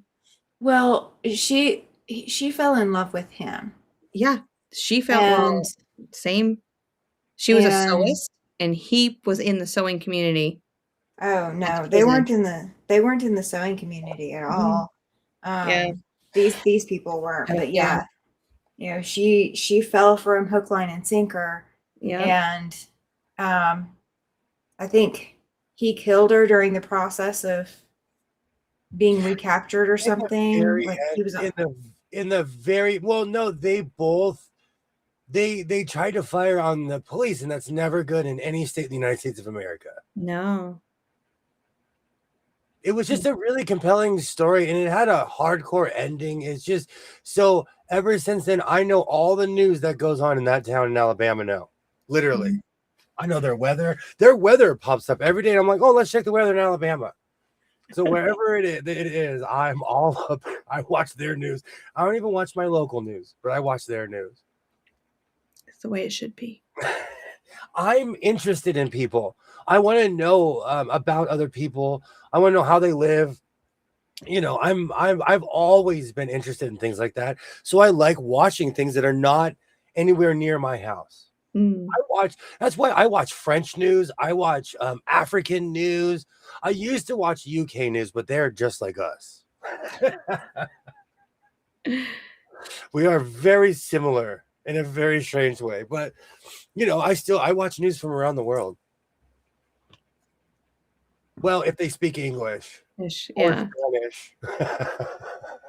Well, you can get anything translated nowadays. Well, so. all news stations, even the Nigerian stuff I watch, it's all they're speaking English. Mm-hmm. Even the French channel I watch, they're speaking English. And they translate the interviews when they're talking to people. They translate the interviews and everything. Oh, nice. The inmate was Casey White. The correctional officer was Vicky White. Yes. In 2022. Oh, it would that's a different one. And I'm going to tell you, stuff like that doesn't go on around here. So it was just such a compelling story. And there's been not one but 2 Lifetime movies made about it. Yeah. Oh, Lauderdale County. Yeah, Northwest Alabama. So that's, fairly close to Huntsville as far as temperatures and such. Okay, sorry. Oh, you're good. I had to figure out exactly when that happened because I was living there when it happened. I was living in Alabama. I watch modern news, Denise, around the world. It's weird watching news. I will say because people will have like a 5-hour stream of a baseball game, but an hour of it is the news that came on after, and I'll watch. But it's weird. It's weird because they'll be like, George McGovern is running for president, and he's not going to win. He's not going to win. It's weird. Even like Carson talks about politics, and I'm like, that didn't end well. That didn't end well. Every time he'll tell a joke about something, I'm like, that didn't end well for them. That didn't end well for them. We're playing bingo back here. Cynthia and I both have cards and visors on. 63. Stomp. I sew every day. I love hanging out with you guys. I love coming here, hanging out, because this is a reprieve from the everyday, the everyday monotony. Oh, it and is. I love my life. I have a great life, and it's still monotonous. Cynthia, how are you doing? I'm doing good. I've been asking all kinds of questions and not getting any responses. And then I realized I was still on mute. Oh, I did that earlier. Yes. Yeah. I was asking about the case you guys were talking about that happened in Alabama. I didn't catch what that case was. She was a and you prison said guard. it had a couple of movies about it. It's movie Okay, level. I know which one you're talking about then. Yeah, it's She was Casey and Vicky White. Yeah. She was a prison guard who let a prisoner out. And yeah, I remember now. The only reason I even know about it is because I used to watch a lot of gossip stuff on YouTube, and this one lady would always say, that was a good story, and we got 2 crummy movies out of it. They were decent, I do want to show. Oh, go ahead. Oh, I was seeing Denise is asking me why I'm hiding. I'm not really hiding. I'm just in the dark. So I'm just keeping my camera off because you can't see anything anyway. I totally understand. I'm almost in the dark. I didn't turn my Christmas tree on today.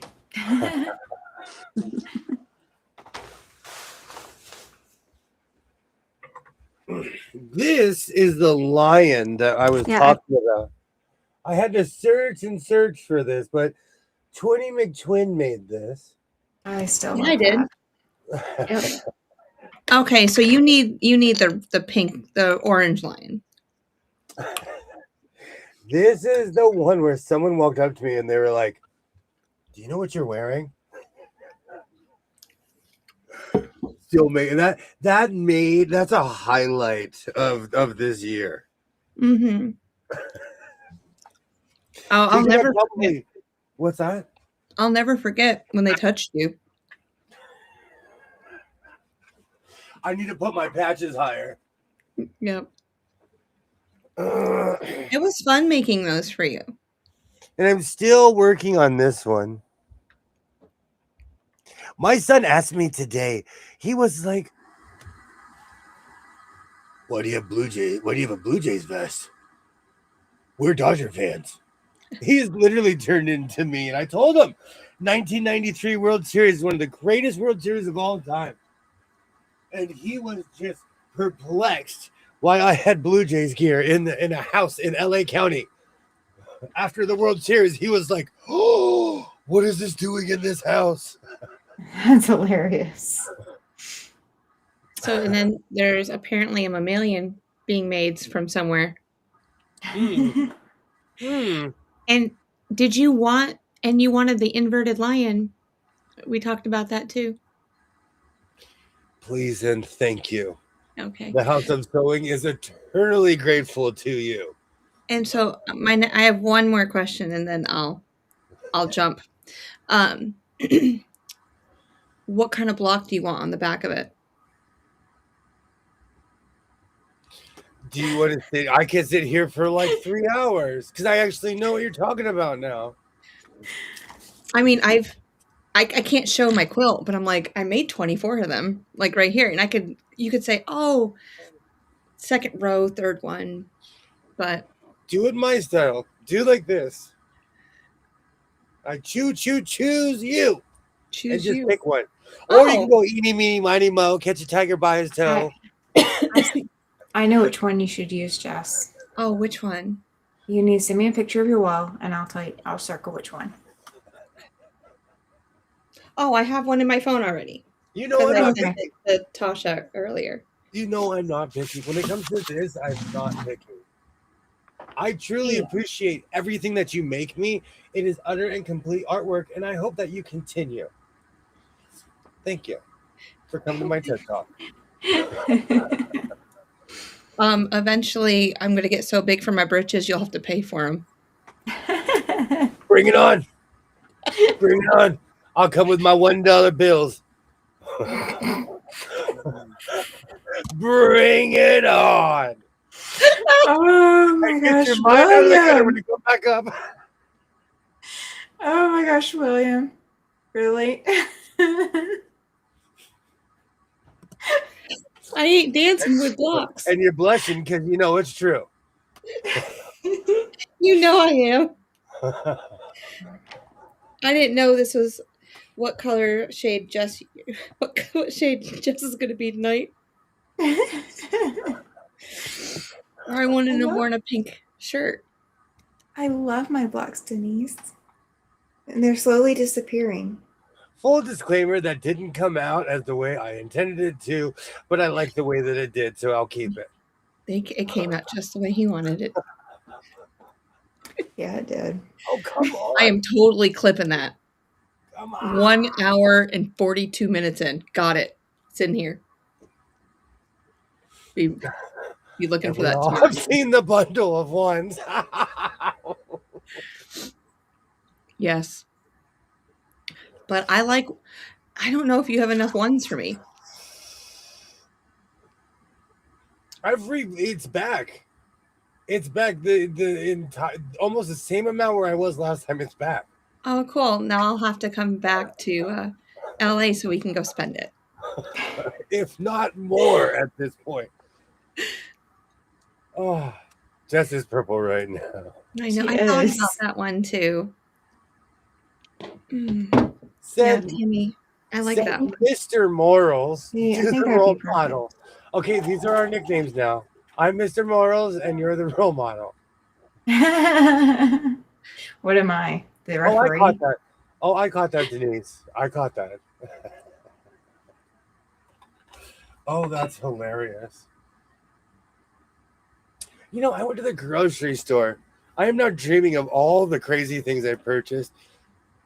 I'm gonna be eating chicken and rice and tamales within like less than 24 hours.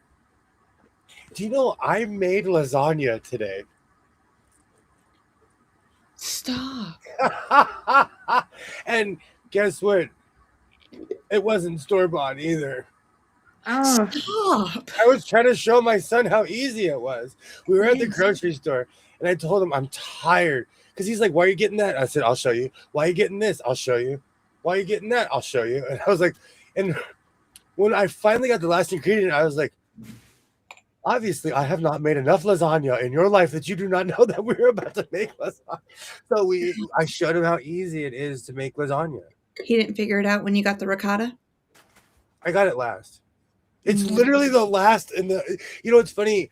When I go to the store, I go left. I go left, and then I go all the way to the right, and all the dairy and everything is in the corner in the back of the store. So it's literally the last thing that I purchase. that makes sense. I saw canned tamales today. Strange, canned tamales. Where I live, people would be like, "Hello, FBI." There are canned tamales. I've never seen canned tamales. Oh. Oh my gosh, you Me guys. neither. No, it wasn't. It wasn't Stouffer's. I was trying to show my son how it's easier to cook from like certain things. We were obsessed with the California blend. It comes in a bag. It's cauliflower, carrots, and broccoli. Yep. I'm like, Mhm. come with me, my friend. I get a piece of broccoli that's this big. I get a piece of cauliflower that's this big. Get a bag of carrots. Yeah. Instant California blend, you know? Oh, roast it. And we're Mhm. eating it forever compared to that little bag that costs $15, and all that stuff combined doesn't cost $15 with the bag of carrots, the cauliflower, and the giant head of broccoli. What type of? I have one more question about the lasagna because you can go either way with the noodles. Did you get the noodles that you had to boil before you use, or the noodles that could be baked from a raw state? I boiled them and still baked them. Mm-hmm. Well, oh, yeah, but I just didn't know which noodles you got. I never knew there was another kind. Oh, there's two different. Yeah, It's because I accidentally there's bought them one different. day, and I I, was like, these look a little different. I only have two speeds, Julia Childs, or I'm eating it from a box. There's no in between. I'm either making it from scratch, or I'm like, you know what's so funny? People scream when I say I eat macaroni and cheese from Stouffer's. I love that stuff. Mm. I know how to make it better than Stouffer's, but I love Stouffer. Oh. I can remember the brand. I looked away quick. I used to tell people, I used to get Stouffer's and go, I made it. Because I put it in the Yeah. oven, I cooked it. I was like, I made it. Here you go. I told you, I love Stouffer's vegetable lasagna. Yeah, I've never had it. When I was a kid, there was this. I almost said the name. I almost doxed myself. The church I grew up in, they would go to a camp over where the casino is. Oh, that we're gonna and- go to someday. They would give us dino chicken and vegetable lasagna. Everyone hated it. I loved it. I don't know why. I came home and I told my parents, I'm like, I want vegetable lasagna. And they're like, really? Okay. I love that stuff. I love vegetable lasagna. And yes, I know you can make it better from scratch at home. Yes, I know.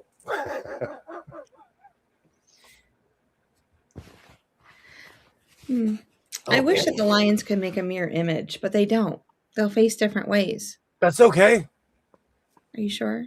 Yep. Okay. Because I'm cutting now. Because at least I gonna- can make this for you, and then Give you a motivational speech. Keep going. You're doing great. I need motivation for the mammalian. That's what I really need motivation for. And I need to find my square. And that's exactly what Debbie is saying. He made it. The commercial has been playing nonstop on our local station. Oh, speaking of commercials. So I don't watch TV, guys, because I don't have cable. and I'm not interested. It just doesn't appeal to me. But when you're in a hotel room, what else are you going to do, right? The other catchy commercial, Empire, that carpet. 188 Empire today. Yes, and they did play a J.G. Wentworth commercial while I was sitting at the hospital waiting for my husband, and they didn't do the song. They didn't do the song. Oh. And I was so mad. I was like, oh my gosh, I'm sitting here singing the song in my head, just waiting for them. And they didn't sing it. They didn't do any of the song. I'm like, are you serious? They filmed 1877 Cash Now. Yeah. That when they're on the bus, they're on Santa Monica Boulevard. Oh, now that's in my head. Call J.J. Wentworth, 877 Cash Now. Yes. It was sacrilegious for me to hear that commercial. She's sacrilegious. They're supposed to sing it. I know for a fact that was shot on Santa Monica Boulevard because you can look out the window and I could tell exactly where they were. Yeah. I've never got over that. Still to this day, it's weird when I watch a commercial and I'm like, hey, that's the next neighborhood over. Or that's, hey, kids, how's it going? Great to see you. Kids. I hope you're having a great Christmas time of year. I hope you have a great New Year's. For people who don't know, Skits is a humanitarian. I hear you. Amazing. Like, I'm not kidding you, literally. Great to see you, Skits. Yes. I've heard of the J.J. Wentworth commercial up here in Canada. It is insane how much they played it for a while. And it's just one of those catchy commercials that you catch yourself, like the third or fourth time you see the commercial, you're singing along with it. And you're trying to learn the lines. And I don't know why you're trying to learn them, but you're trying to learn them. That's the whole that was like the whole thing about commercials. They had to have a catchy jingle, you know. Absolutely. They definitely did it. If I'm mad that they didn't play the right version of the J.G. Wentworth commercial, yeah, they got the commercial right the first time.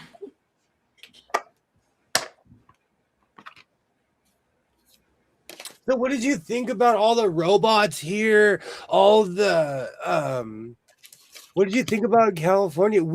A lot of people don't know we have been living with robots for the past 10, 15 years. Here. Well, the number of robots that we actually dealt with was very slim.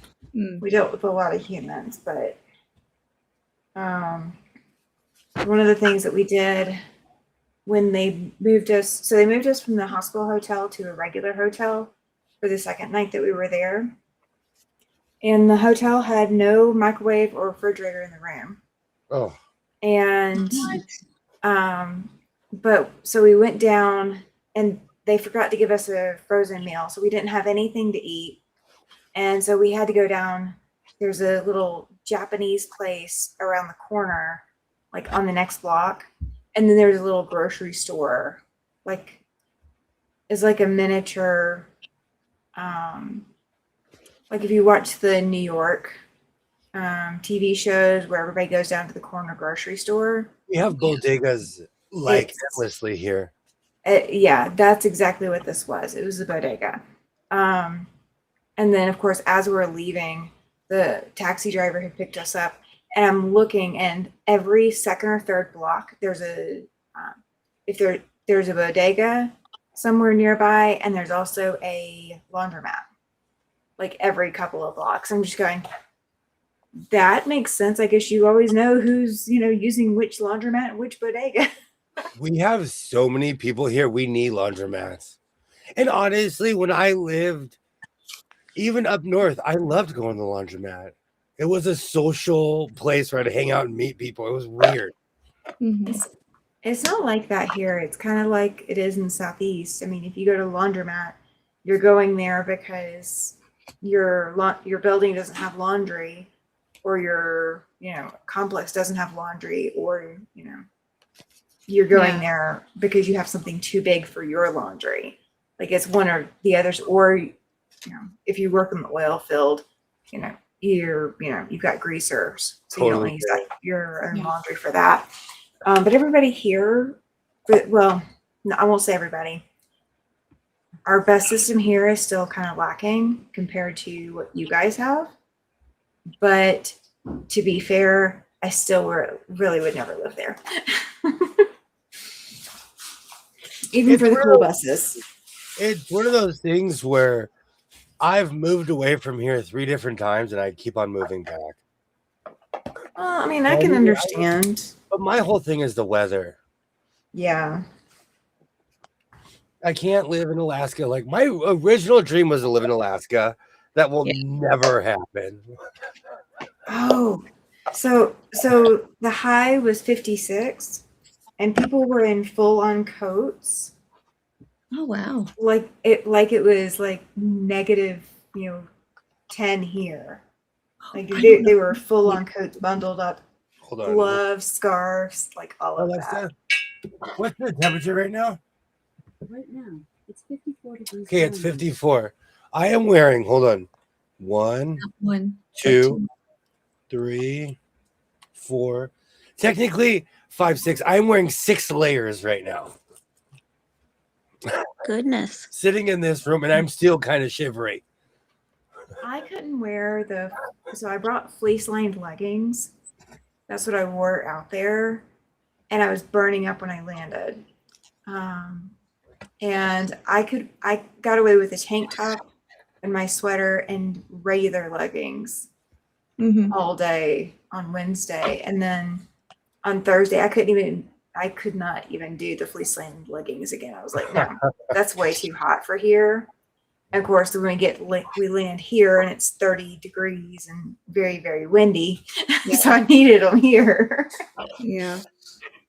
But I didn't need them there. That's for sure. Cynthia, is there different weather between, like, is there a difference between Oklahoma and Virginia as far as weather goes? Just slightly. It's a little more humid in Virginia, and it doesn't get as hot in Virginia as it does in Oklahoma. Interesting. So like in Oklahoma, we can get up to,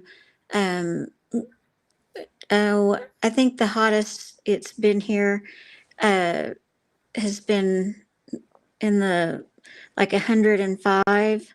Oh wow. And that's, like that we think we're dying. And the hottest it supposedly gets in Lynchburg, Virginia is it doesn't get above 90, but it did last summer. And Jeff's coworkers said that it was unusually hot last summer because it went above 90s a couple times last summer. It's going to be in the high 70s the rest of the week here. Supposedly, we're going to get a huge rainstorm coming, so it's going to be interesting. Well, it's in the 60s here, I think, in Oklahoma right now. Well, I mean, this week. But I don't know what it's like, what it's going to be like after Christmas, if we're going to finally get some cold weather again here. Now I have Singing in the Rain stuck in my head. You're going to be getting enough of it. We need it always. We always need it. I hope it rains all the time here. Because it is dry here, so we need the rain badly.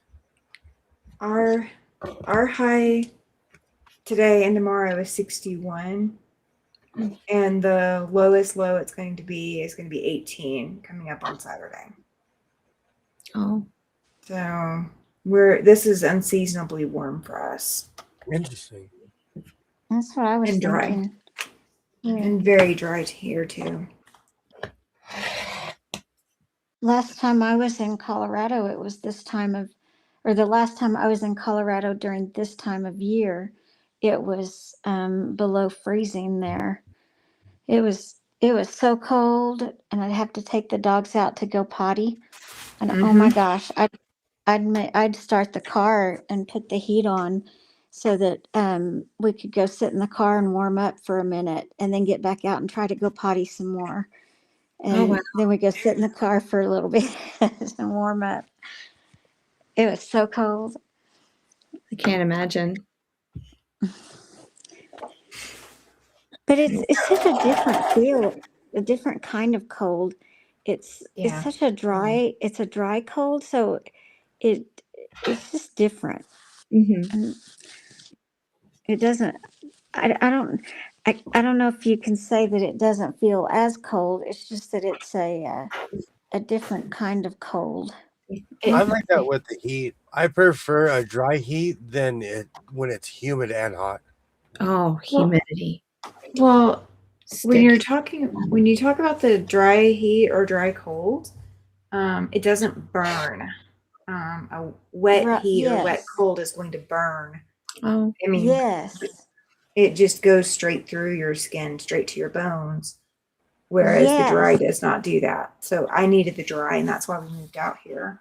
It's been And fantastic for me. that's what I was looking forward to, was the dry cold and the dry heat. And Yeah. I got moved to the opposite side of the country Huh. after I started getting it. All right, I'm gonna go buy a mining town in the middle of Nevada. I'll either buy you a Lowe's house or bring your Lowe's house. oh, you can buy one for me. Thank you.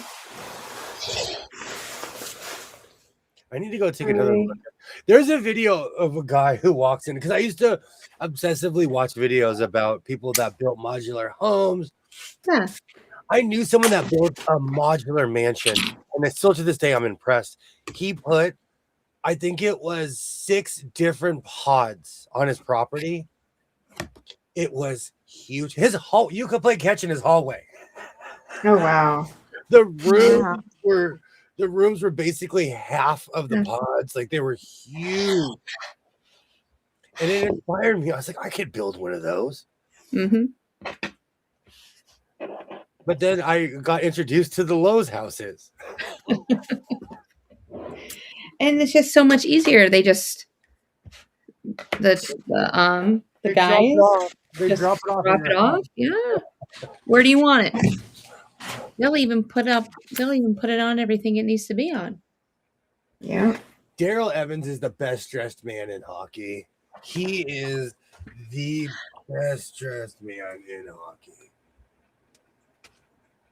Oh, I don't care if I get a copyright strike for this. Coach is the best dressed man in hockey. What's he wearing tonight? I watch Los Angeles Kings hockey. I don't know if you can see that. Look at that man's suit. Is that wow? He is the best, and he never repeats a suit. I can't imagine. Snazzy. He is the best dressed man in hockey. Coach never disappoints. That man never disappoints in his suits. I have yet to be like, oh, he's wearing a terrible suit. Mm-hmm. And he goes with the Kings scheme. It's just crazy. That man must own like 75 purple suits. Can you imagine his closet? You know, I'm not a Chris Brown fan, and I'm not saying that in any direction just for the fact that he wasn't from my generation. But I saw this one thing on TV where he's like, you want to go in my closet? The man walked down a hallway, turns on a light, and he owns a Ross. It was literally the size of a Ross, where he just flipped a switch, and I'm like, oh. Wow. So one day I will own a Ross as a closet. Like, he had the racks. He literally was like, the room was almost the same size as a Ross. Wow. And it was insane. He's like, oh, this is from so-and-so tour. I just like this. This is from blah, blah, blah, blah. I would be like, this is from the San Fernando Goodwill. This is from the Vegas Goodwill. I got this in Arizona. I got this. Oh, I figured it. And then you'll have your hats all lined up. That's different. So basically what you're saying is that you and he shop in a different tax bracket. No one's in his tax bracket. There's no in-betweens anymore. I would be considered middle class, but the middle class doesn't exist anymore. So yeah, nobody's in that tax bracket. Unless I don't have 10 years of sewer money. That too. That too. Goals. I will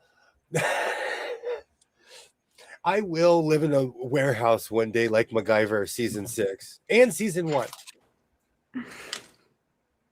The houseboat was too much. MacGyver made me want to live in a houseboat, but like, no. If you think about it, because you'd be doing this all the time. All the time. Could you live in a houseboat? Who? No. I could if I lived by Jimmy, he's myself. looking at you. There's an owl in here. You know who. Interesting that you would say that. I don't know. It would have to be large enough that I don't feel claustrophobic. But I guess if everything was right, like I see all these places where there's like actual houses on lakes. Yeah. I mean, that works. That's different. When I lived in Portland, there's a certain part where you can look into the city. Well, there's literally 2 sides of the city. Yeah. And on the Willamette, if you look down, there's houseboats there. Mm-hmm. As long as you don't drink the water, I think that'd be a beautiful place to live. Got it. And like massive ships coming. Imagine if you're sitting there and a destroyer comes in. Like because they bring massive ships through the Willamette River. They have a fleet week where the Navy's there, and you're like, how did they get that huge boat here? Like, how did that thing get here? That's the exact question that I'd probably be asking you. How in the world did they get that in there? Good morning, and Merry Christmas to you as well. Oh, hi, Christina. Welcome in. Hi, Christina. I almost got an antique Trumpy all wood houseboat from 1919 free. All I had to do is refloat it. Wow. You know, that's the kind of thing that would have been in my driveway, and they're like, what are you going to do with this? I said, I don't know, but it was free. I don't know, but this was free. So my question is, where would you have your houseboat, William?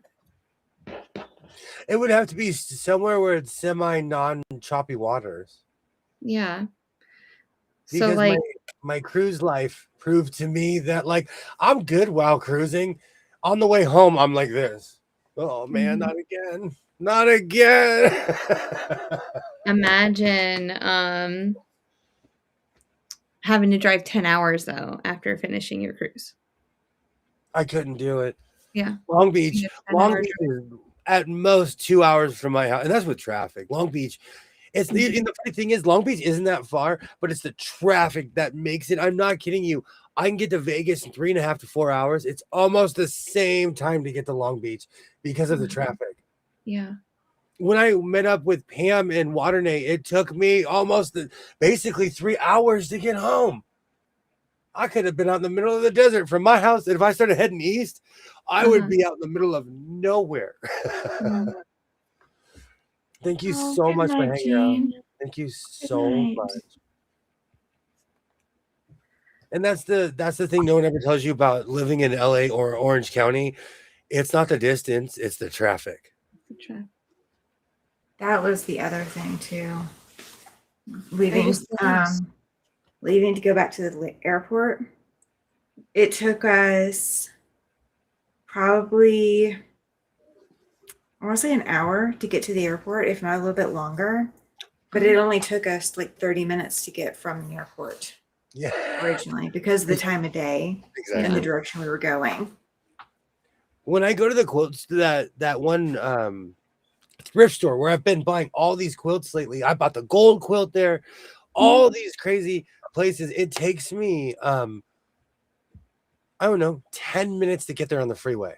Okay, because we have an amazing freeway system here. It takes me a half an hour to get home Oh, because I'm going against traffic.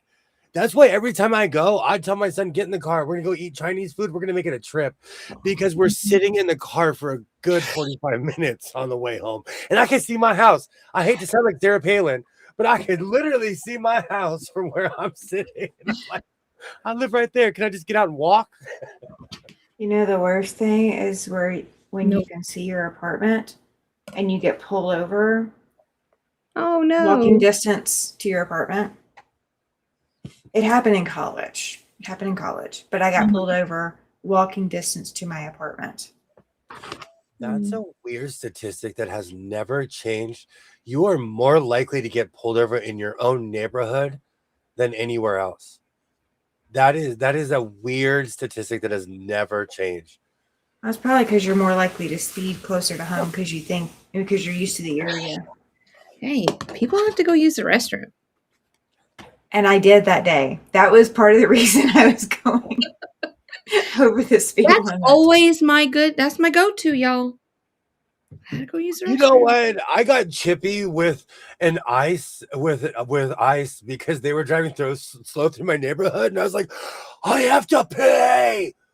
And they stopped, and I was like, thank you. And I drove straight to my house. Like they couldn't believe that I had something bold to say. They were just pecking down the street, and I'm like, oh no, you picked the wrong neighborhood, bud. They didn't get the memo. I just dropped my son off at school. I have a certain amount of freedom.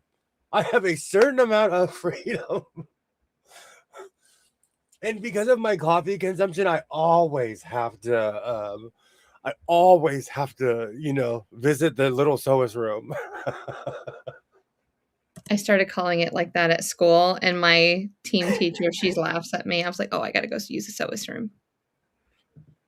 She goes, where's your sewing machine? I was like, it's at home. I forgot it again today. I think they were shocked at my tone, but like, do not go 2 miles an hour. And I couldn't go around them. So, I was like, excuse me, people have to live lives here. You're right. Oh, parent. I'm a parent, man. I only have certain amount of time, freedom. I only have a certain amount of time to, especially because I homeschool my son. So when he goes to school, he's only there for like 1 or 2 hours.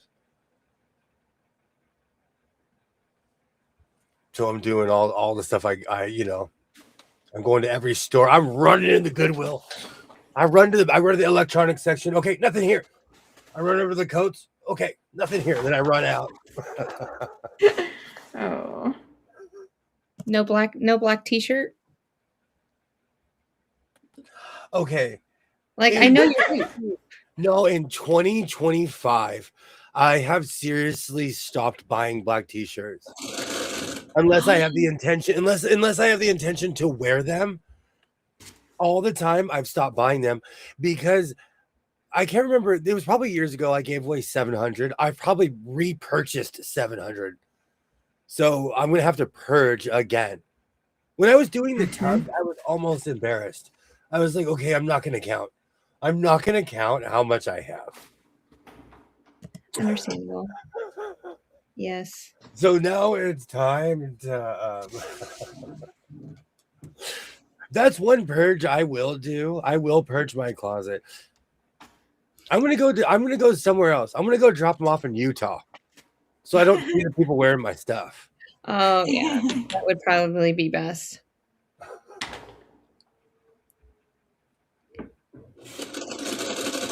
Wait until you get much older. You'll have a potty chair all over for those prairie dog moments. Do you know what's so funny? I think to myself all the time, like, oh man, at this age, if I'm running in the house, what's going to happen when I'm 75? I do think about that all the time. You won't be running. You might be trying to run, but you won't be running.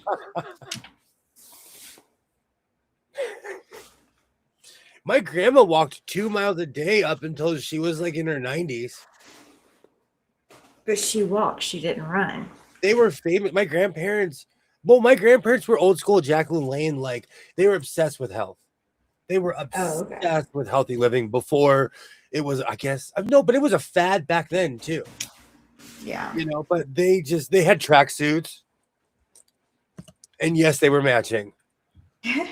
You have like, you know what I was gonna say? All that look on your face. Yes, they were matching. And they were like, see, look, and Grandpa didn't complain.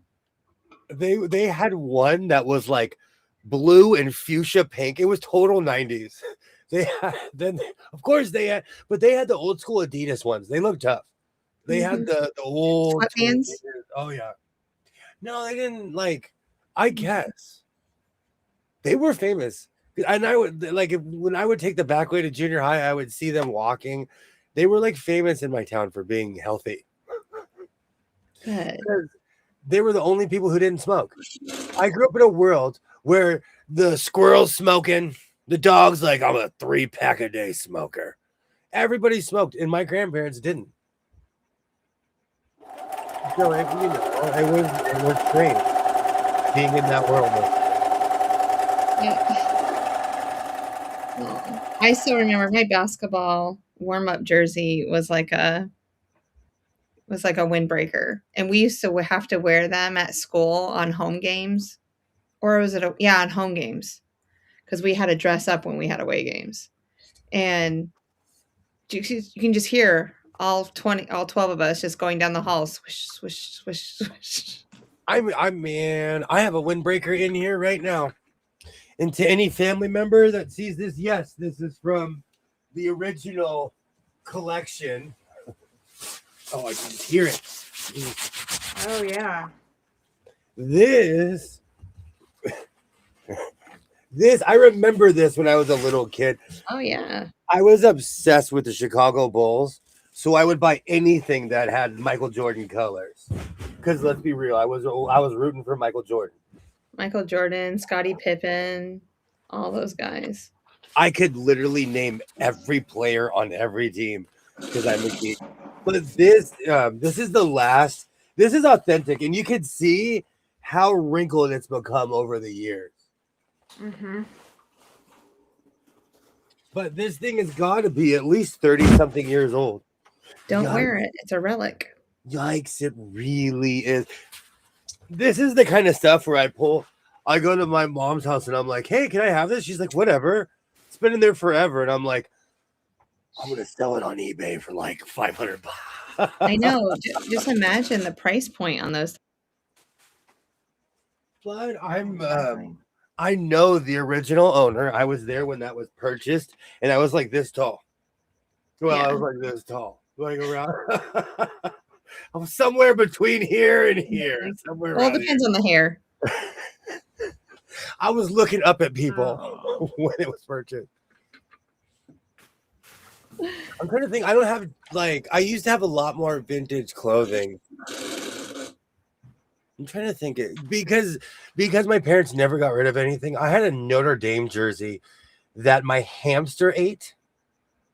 It ate a hole in it, so I cut. It was a baseball jersey, and it said Notre Dame across the chest. I still have the letters. I cut all the letters out. I still have. No. And that was from either second or third grade. Mm-hmm. So it was a long time ago, but I still have all the batches from that. And do you know what you can spell from Notre Dame? I invert it all the time. There's all kinds of stuff. And on one of my, I think it's my Lyle shirt, I have those patches. It's in one of my videos, shorts somewhere, when I fell into my buying a work shirt every week. I remember I remember you telling me about it. I don't think I ever watched a video with you buying work shirts. Excuse me. I just remember you wearing them a lot. If you go back to my original videos before I discovered I had a hallway or an entire ranch to film on, I would film in here. Yeah. And I did a work shirt fashion show. I don't know if I might have erased it, but it's in one of my original videos because I was showing off. Like, I didn't realize how many different genres there were. In my mind, if you sewed, you were just a sewist. Didn't matter if you made quilts or anything, or if you were an upcycler. I had no idea all of the counterplots, plots, subcategories. I do this. I make drapes. It was weird. It was all one thing. Yeah. Yeah. People who collected sewing machines and didn't sew, because I thought if you had sewing machines, you would sew. Because that's what I did. So I was not ready for how many different genres there are on, of sewing in general. Yeah. Yay! Linda? Great to see you. Just here for a few minutes trying to get sewing projects done for work so I can take a few days off myself. I hope you enjoy yourself. Thank you so much for hanging out. I plan on enjoying my break. Like tonight, I'm going to go make something decadent in my kitchen. But I will be tracing that red plaid out. It'll be my Christmas project. I really need more bobbins. Where's your ring, huh? Where's your... I'm not going to give you a hard time. Where's your ring? But it has my Janome stuff in it. It doesn't have the bobbin for my... I only use a Singer now. I'm a little, I changed my ways. That drives me mad. All the different bobbin sizes, that does drive me mad. I think that's why because I used to use a 301A all the time. Yeah. See, Tammy's like, I'm loaded. Okay. So Ricky's bobbins, Anastasia can use these two, and then Beauty's bobbins, because they have to be different sizes. Yeah. And then I still need to get one for Quinn. I don't have enough bobbins for Quinn, so I need some more bobbins for Quinn. Seriously, you're the most organized person I have any 301s they want to give me. Tammy, you're the most organized person I've ever met in my life. Good. Well, thank you. There's somebody different. Oh, okay. So I won't tell you. I will not tell you that I don't know where my Mod Podge is. And it is absolutely driving me crazy because I used it on the last retreat to shellac the quilt boards that I had painted. And I finished the quilt puzzle that I had the other week. Like, I've had it under the bed for almost a year. I pulled it out the other night because the neighbors upstairs were being too loud and I could not take it. And there was nothing else I could do. So I pulled the puzzle out and worked on finishing it. Were those the Californians? Oh, those they were awful today. They were rearranging their furniture, but instead of picking it up and moving it to the new location, they were dragging it. And of course, when you drag dining room chairs across the linoleum floor, that is all you hear is the dragging. It was just, they were being very obnoxiously loud today. Oh, those Californians. These have been the worst neighbors we've had. I'm so sorry. I can't blame it just on the fact that they're from California, but it just so happens that they're from California and they are just absolutely obnoxious. Hold on, where are my glasses? I need to do a PSA real quick. Really quick. Please do. This is going to be fun. Hey, to all my Californians, hey, just remember when you're out there, don't be chippy. Be polite. You know what's so sad? Do you know what's so sad today? I was actually going to go off about how I forgot that people have lost their manners because I shop on such odd hours. There's rarely anyone ever around me because I'll walk in on a Tuesday at 8 o'clock in the morning. No one's there. Yeah. Especially if I'm by myself. When I'm coming home from work, I'm like, that is the best time to shop because no one's there. I went in with my son today. I forgot that people do not know what excuse me means. People do not know. And then they look at me like I'm insane because I'm overtly polite. But I'm like that for a reason because I would like people to reciprocate. I'm not trying to be rude. I'm not trying to do anything except for just keep society going. Well, I will say this. When we were in San Fran, I was so exhausted the entire time we were there because the flight there and then not sleeping the first night. I was so exhausted. And my southern accent comes out either when I'm tired and exhausted or if I'm angry. Those are the two times you're going to hear it. So people were hearing my southern accent left and right while I was there. So I don't know if they were being nice to me because of my southern accent or what. I would just like to say really quickly, Northern Californians are great people. Salt of the earth. And San Diego's cool too.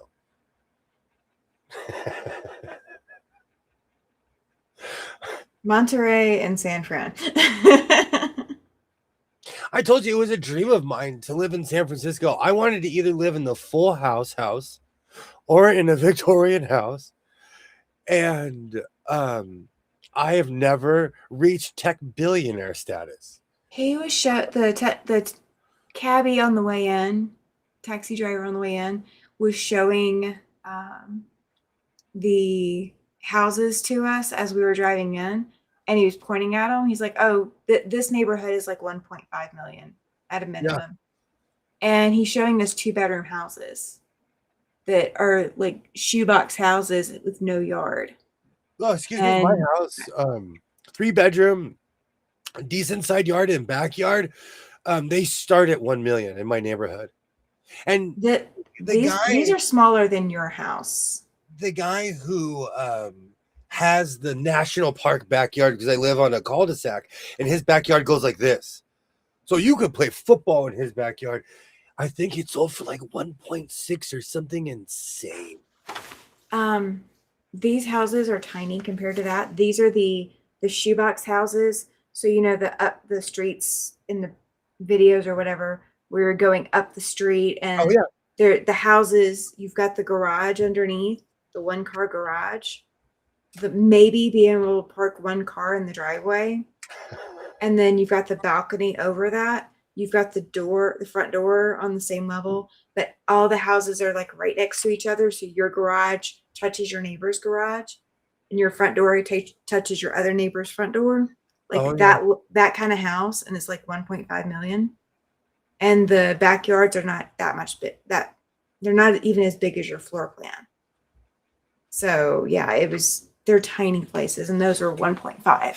That's where it starts at. It's I've always wanted to live there, but I've never been able to afford. Even I tried to move there in 1999 to 2000ish, could never afford to.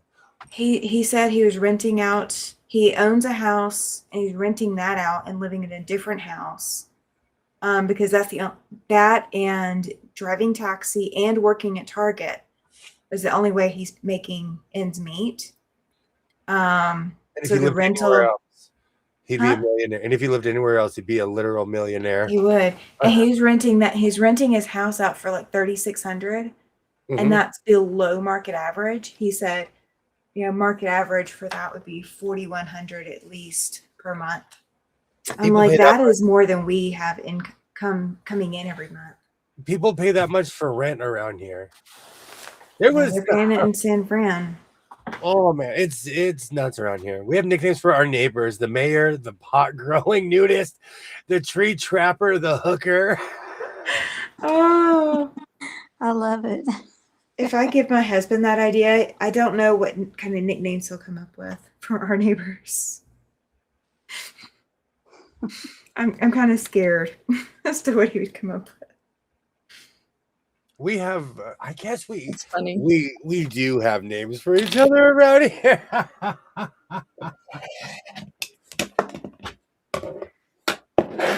But I don't want to give the impression that all Californians are pretentious. There are amazing people here. I meet them every day. And what a lot of people don't realize is that, most of America, once you get outside of major cities, all of America looks alike. Well, okay. So I wouldn't call all Californians obnoxious. We just happen to get the lucky ones. That's all it is. We just got lucky. This time of year is stressful too, though. So no, I've noticed more aggression in general. This time of year is quite stressful. And I'm like not when I'm out, surprised. people look at me crazy when I come up and I have like 2 carts full of stuff. It's hard times right now, you know? Yeah, it is for a lot of people. Where is today's receipt? Is this today's? Yikes, $260 just for filler. We go just for like we got 2 milks, all the ingredients. My son and his weird box mashed potatoes. Hmm. Oh, he bought more. Oh, he bought more vanilla sandwiches, huh? Oh, you didn't see what he threw in the cart, huh? No, I'm a talker. Every single one of the checkers know me. They ask me about my mom. They ask me about my life. You go in there smelling like horse manure one time, you get a reputation. It's probably happened more than once, hasn't it? Well, if I come in smelling like the stable, I'm having a really bad day because somebody didn't show up. Wow. And I'm mad. The little town I live in, people are with red hats. Hillbillies are meth heads. I'm telling you, all of America is a lie. All of America. I'm telling you, it's like that here too. It's like that here too, Diane. I'm telling you, like, if we knew how much we were alike, we wouldn't dislike each other. Yeah. But it's very much like that here too. I can't name a town in America where it's not like that. They paint this town where I live. Is it like a last bastion, a great place to live? There is so much crime here. I don't go on Facebook anymore because I don't want to know what's going on in my town. Because I'm subscribed to every newspaper, every local report. And there's a radio station that they're ambulance stations. So they're on the scene while it's happening. Mm-hmm. Hey, Tammy. What's that, Cynthia? Yes. Tammy, Uh-huh. I think that was your machine. Oh, were was you it? just sewing? Yeah, it was really loud. Okay. I Gotcha. couldn't hear William, so I'm I was so gonna sorry. let you know. I Well, you might not have known, so Yeah, I forgot to mute it. That I was do my that bad. too occasionally. I was just So I going just off wanted to that catch it. if all Americans knew how much we were alike, there'd be more people. I still think one day Twinny McTwin and I need to go to California City, but I feel like I need to bring 15 people with me. We need to bring like a crew. Bring a crew. Yeah, you're gonna need something. I've seen videos, William. I'm nervous. So now you've gone from bougie to crime ridden. There's no difference. There's crime in Beverly Hills. There's crime. You know what's so funny? Beverly Hills is right next to Culver City, okay? When I lived in LA, I always thought of Culver City as this classy place. Man, Culver City is no joke. But it's right next to Beverly Hills, so I always thought of it as this richy place, and it's not, you know? And it is in a lot of ways, but then they have the same problems like anywhere else. I have been to Culver City. I can put that on the list. I have been there. My husband did a delivery there. Okay. Sorry. I just always had this image of certain areas, and they have crime. There's more crime in Beverly Hills than probably in my neighborhood, because people go there with the intention to commit crime. Oh.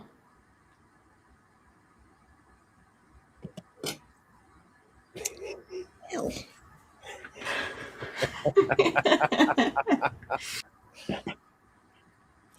We are not immune here from anywhere else.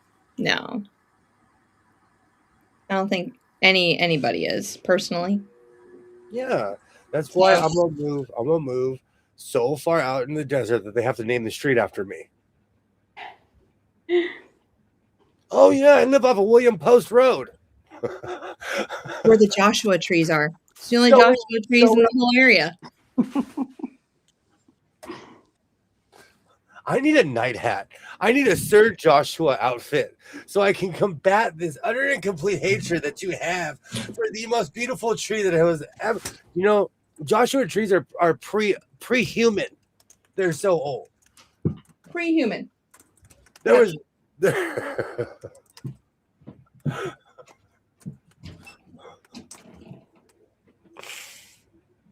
I can't believe that you're still going on about this. I will not stand for this Joshua tree slander.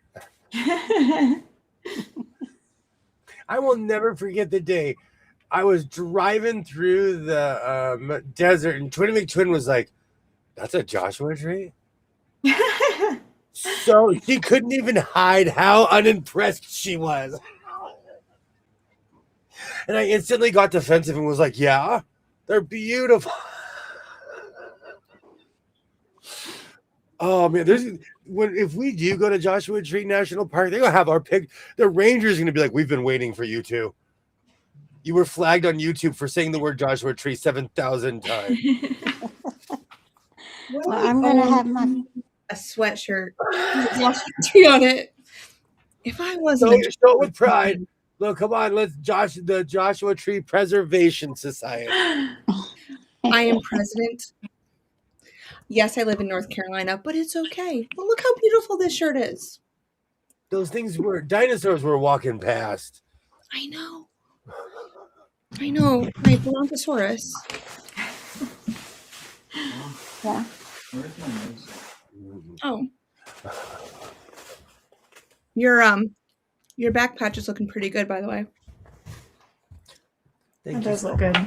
Thank you. Oops, sorry. And no, I will never run out of enough denim ever. A long time ago, I felt challenged. Someone was like, "You're gonna run out of denim." It's been 6 years. I haven't run out yet.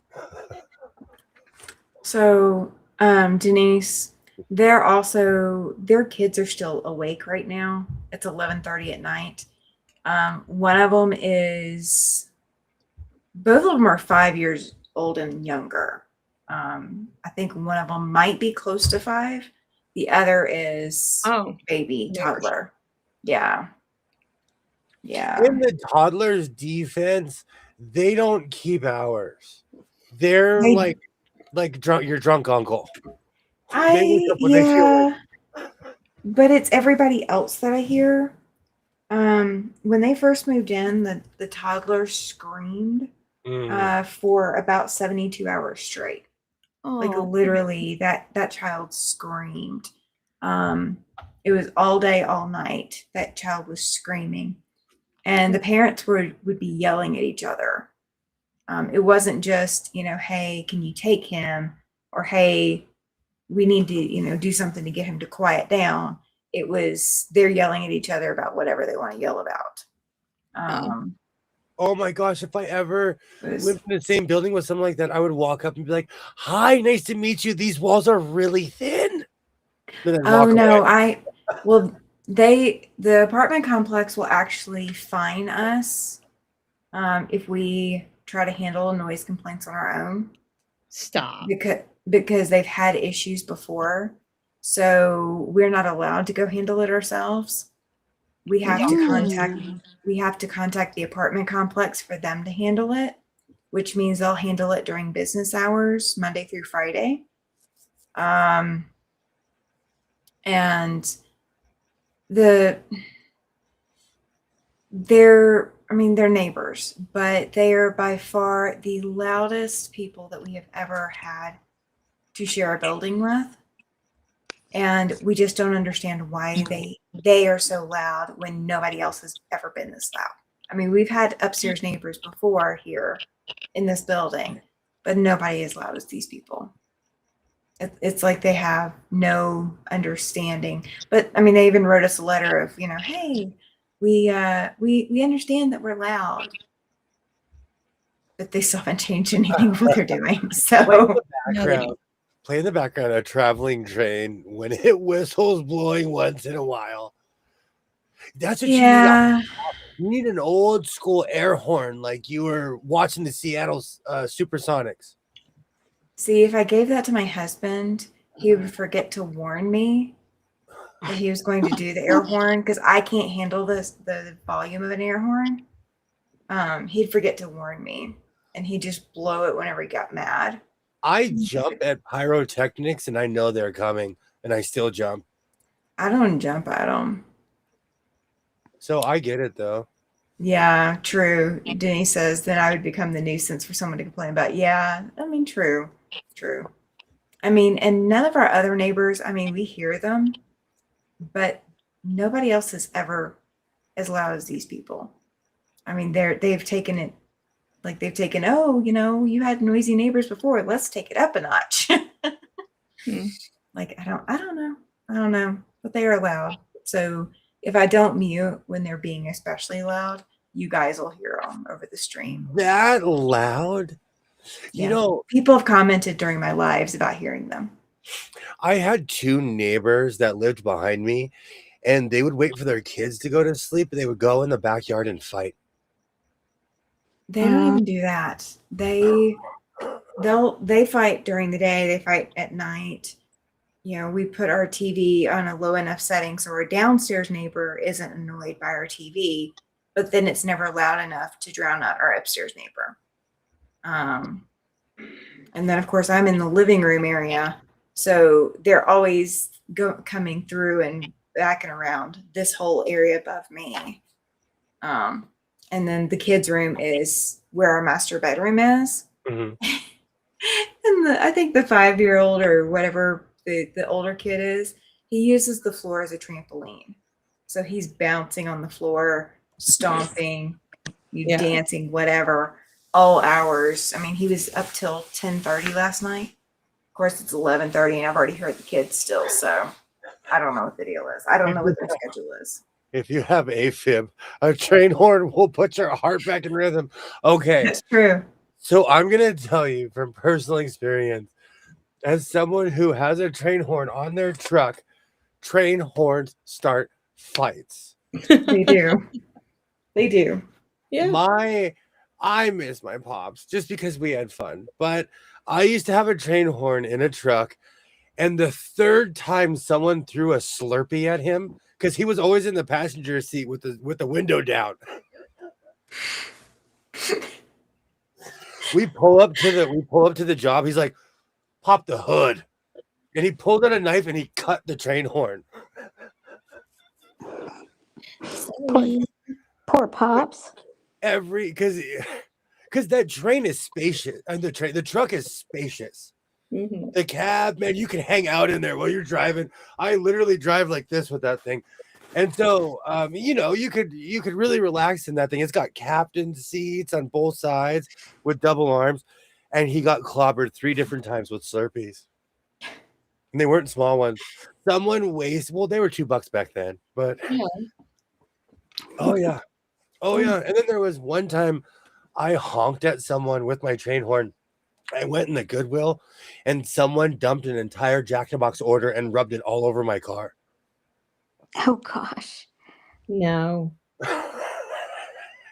My train horn caused nothing but drama. And every time I would hit it, you would see people go, oh, they would physically jump every time I hit that horn. Nope. So unless you're ready for the attention that you're gonna get. No, I'm not seeking that now. It's a 1.1. It's earth rumbling. It's like a 1.1 earthquake when you hit that.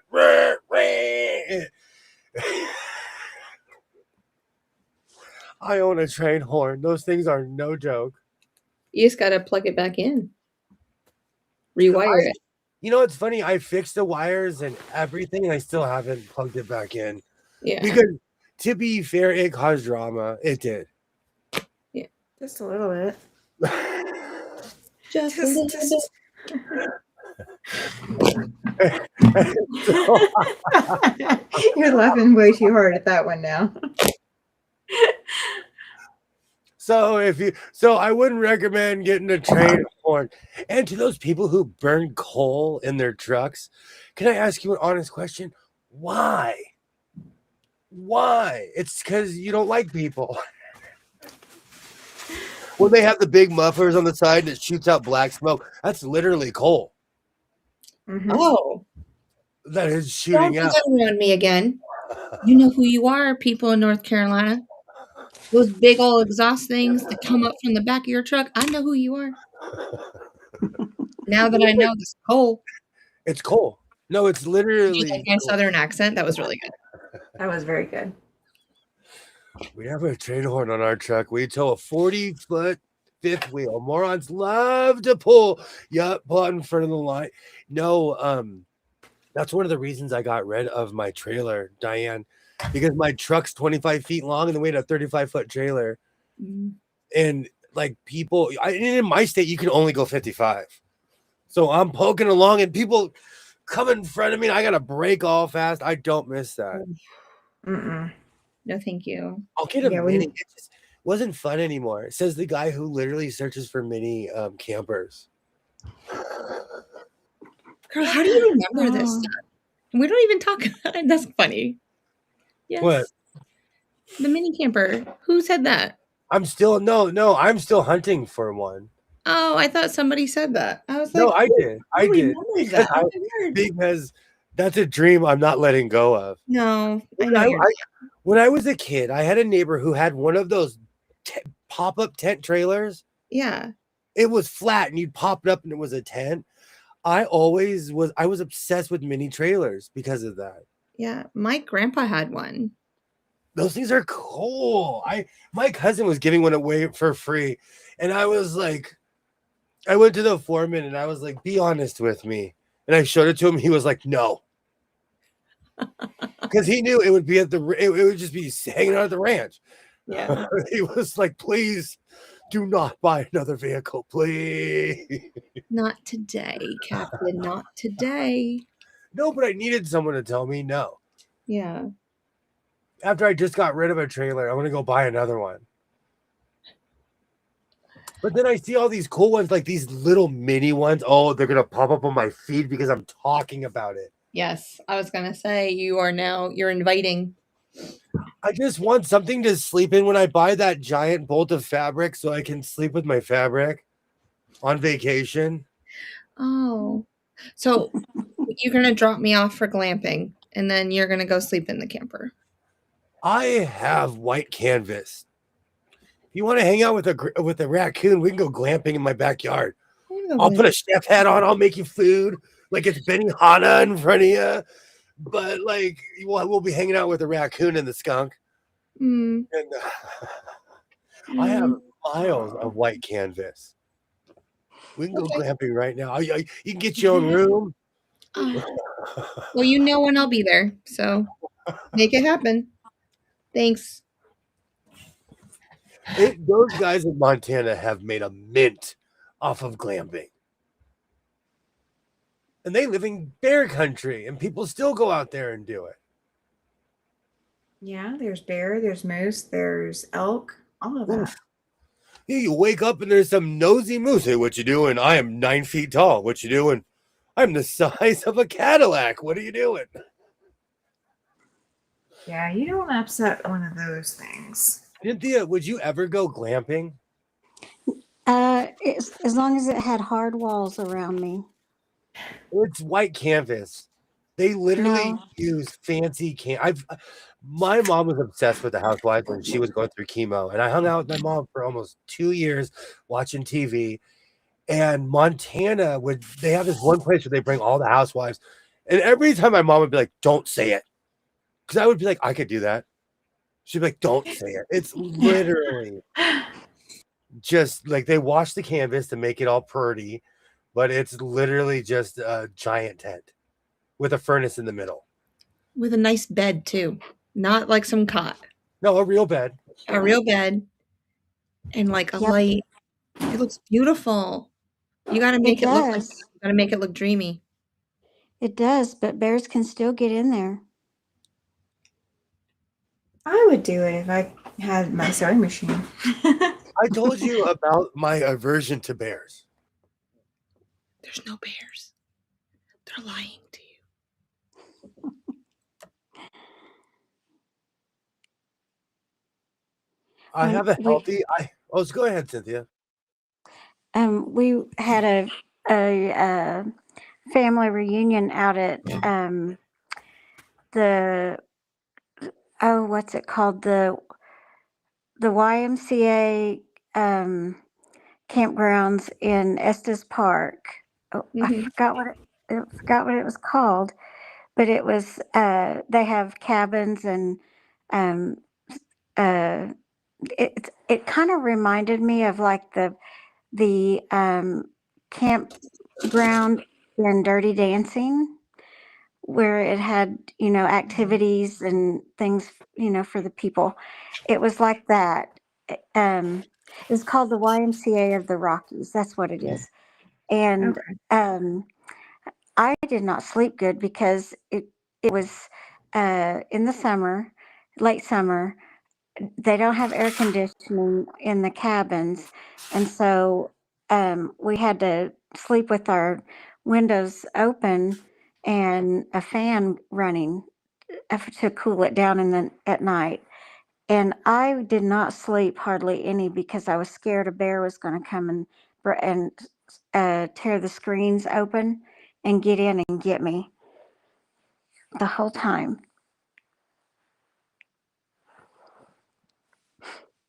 I've done a lot of church camps and stuff like that, but we stayed in cabins. But I mean, I understand that. I've never been in a tent, so I don't know. And I don't think I would want to go. I don't know. Camping. You need to experience a tent, but you need to do it where there aren't bears. Okay. Well, find me a place that there's no bears. There's bears Around everywhere. here. No, Come around to here. Oklahoma. I'll take you tent camping. If we went to Joshua Tree and you respected the Joshua trees and didn't get us arrested by touching one, we could go camping there.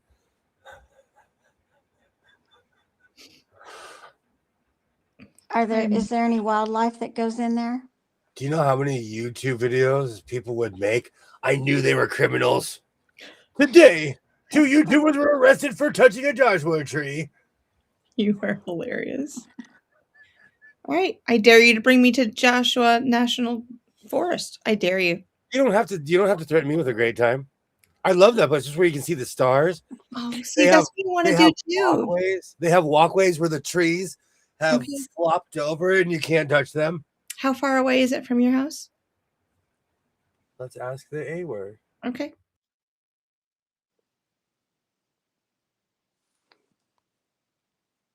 Oh my goodness. Joshua Tree National Park is 128. $1.20. $1.28. That's child's play.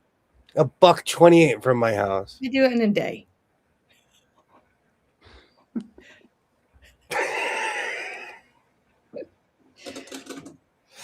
It's beautiful. I told you, I want to go to Calico. I want to go to the Gorge again. Right. I want to go to all these places again. This is the deal, though. I need to know how many rest areas and how many stops are between where you are and our point. Like how many tours? Like, because you stop more than I do. No, I love it. Over. It's called being on vacation. I pull over. I look at things. I eat gyros on the side of the road. Mm-hmm. I love looking at stuff. You're going to have to teach me that life. If you have a museum, I love small town museums. I love traveling. I love looking at stuff, meeting people that I would have never met if I just sat on the couch. Mm-hmm. We have 2 major rules when we go camping. Rule number 1, men do all the cooking. Rule number 2, several buckets of 99s. Oh. Don't scare me. Absolutely. You know what? I'll tell you. I'm scared, Christina. I was scared if there was a spider. He hasn't mentioned spiders yet. I'll Because if tell they you, just like, wait and get scared. because we have national parks here, our rangers do not play. Go to Yosemite not crazy, they will tackle you. If you go to their redwoods and you even chip a piece of bark off, they're like a bunch of people come propelling out of trees. Taking you to jail. I always say that I'm going to hug a Joshua tree, but do you really guys think that I'm really physically going to touch one? No. I have to give you a hard time. I Oh, know. that's beautiful. Please do. Please do. I have to give you a hard time. I like it. I like it. I don't say no. They're so pretty. That is very pretty. So I still have to sew the rows across, but that's all right. I'm not doing that tonight. I know that feeling. That's awesome. I'm just saying. The entire northern half of the state is like a national park because it's just forest. The top half is beautiful. Or like when you're driving, the Siskiyou. Yeah, I guess the Siskiyous are on this side. When you're driving at night, you do not realize that you're on a bridge that's like 900 feet above this valley. When you drive during the day, you're like, oh my gosh, you are way above, and the 5 just follows the mountain. It's so beautiful. Northern California is beautiful. Southern Oregon, all of Oregon is just beautiful. Well, count me in, coach. Oh no. I'm ready to play today. We made it almost a full 24 hours. I'm a shortstop. It's amazing to see all those trees and the rocks. My son took me to see it. Absolutely beautiful. See? Absolutely beautiful place. See, Christina saw it. I haven't seen it. All right. We're going to come back talking like prospectors. I found. Ooh. Oh my gosh. Now that song is just put me in, coach. I'm ready to play today. You're welcome. So You we're are gonna so be, welcome. We're gonna be streaming on Wednesday, so I won't keep you guys all night this evening. Oh, it's vacation. We can hang out. We can hang out after. Well, I don't want to take you away from your quilting project. I don't sleep at night. I literally just drank a pot of coffee. I drink more than one pot of coffee. I'm gonna be sitting on the roof when the sun comes up. Me and the raccoon would be like, it's gonna be a great day. You're gonna be hearing the rooster. You're gonna be chiming in with the roosters, right? I'm up before the roosters. He's a rooster. When they see me, they're like, oh crud, it's the morning. Oh no, it's the morning. Oh, I still miss that about MacArthur Park. I miss that about living in MacArthur Park. I would go to this one laundromat that was on the top of the hill, and when the sun came up, every rooster in LA would go off. And you're in the middle of the city, but you feel like you're in the country because there's just a billion roosters would go off. Wow. Because you can legally own, I think it's either 3 or 4 in LA County. No way. Yeah. That's just crazy. And you can own all kinds of chickens in the city. Sounds like my type of people. So there are roosters. You hear the roosters, especially in LA. Cockadoodle this.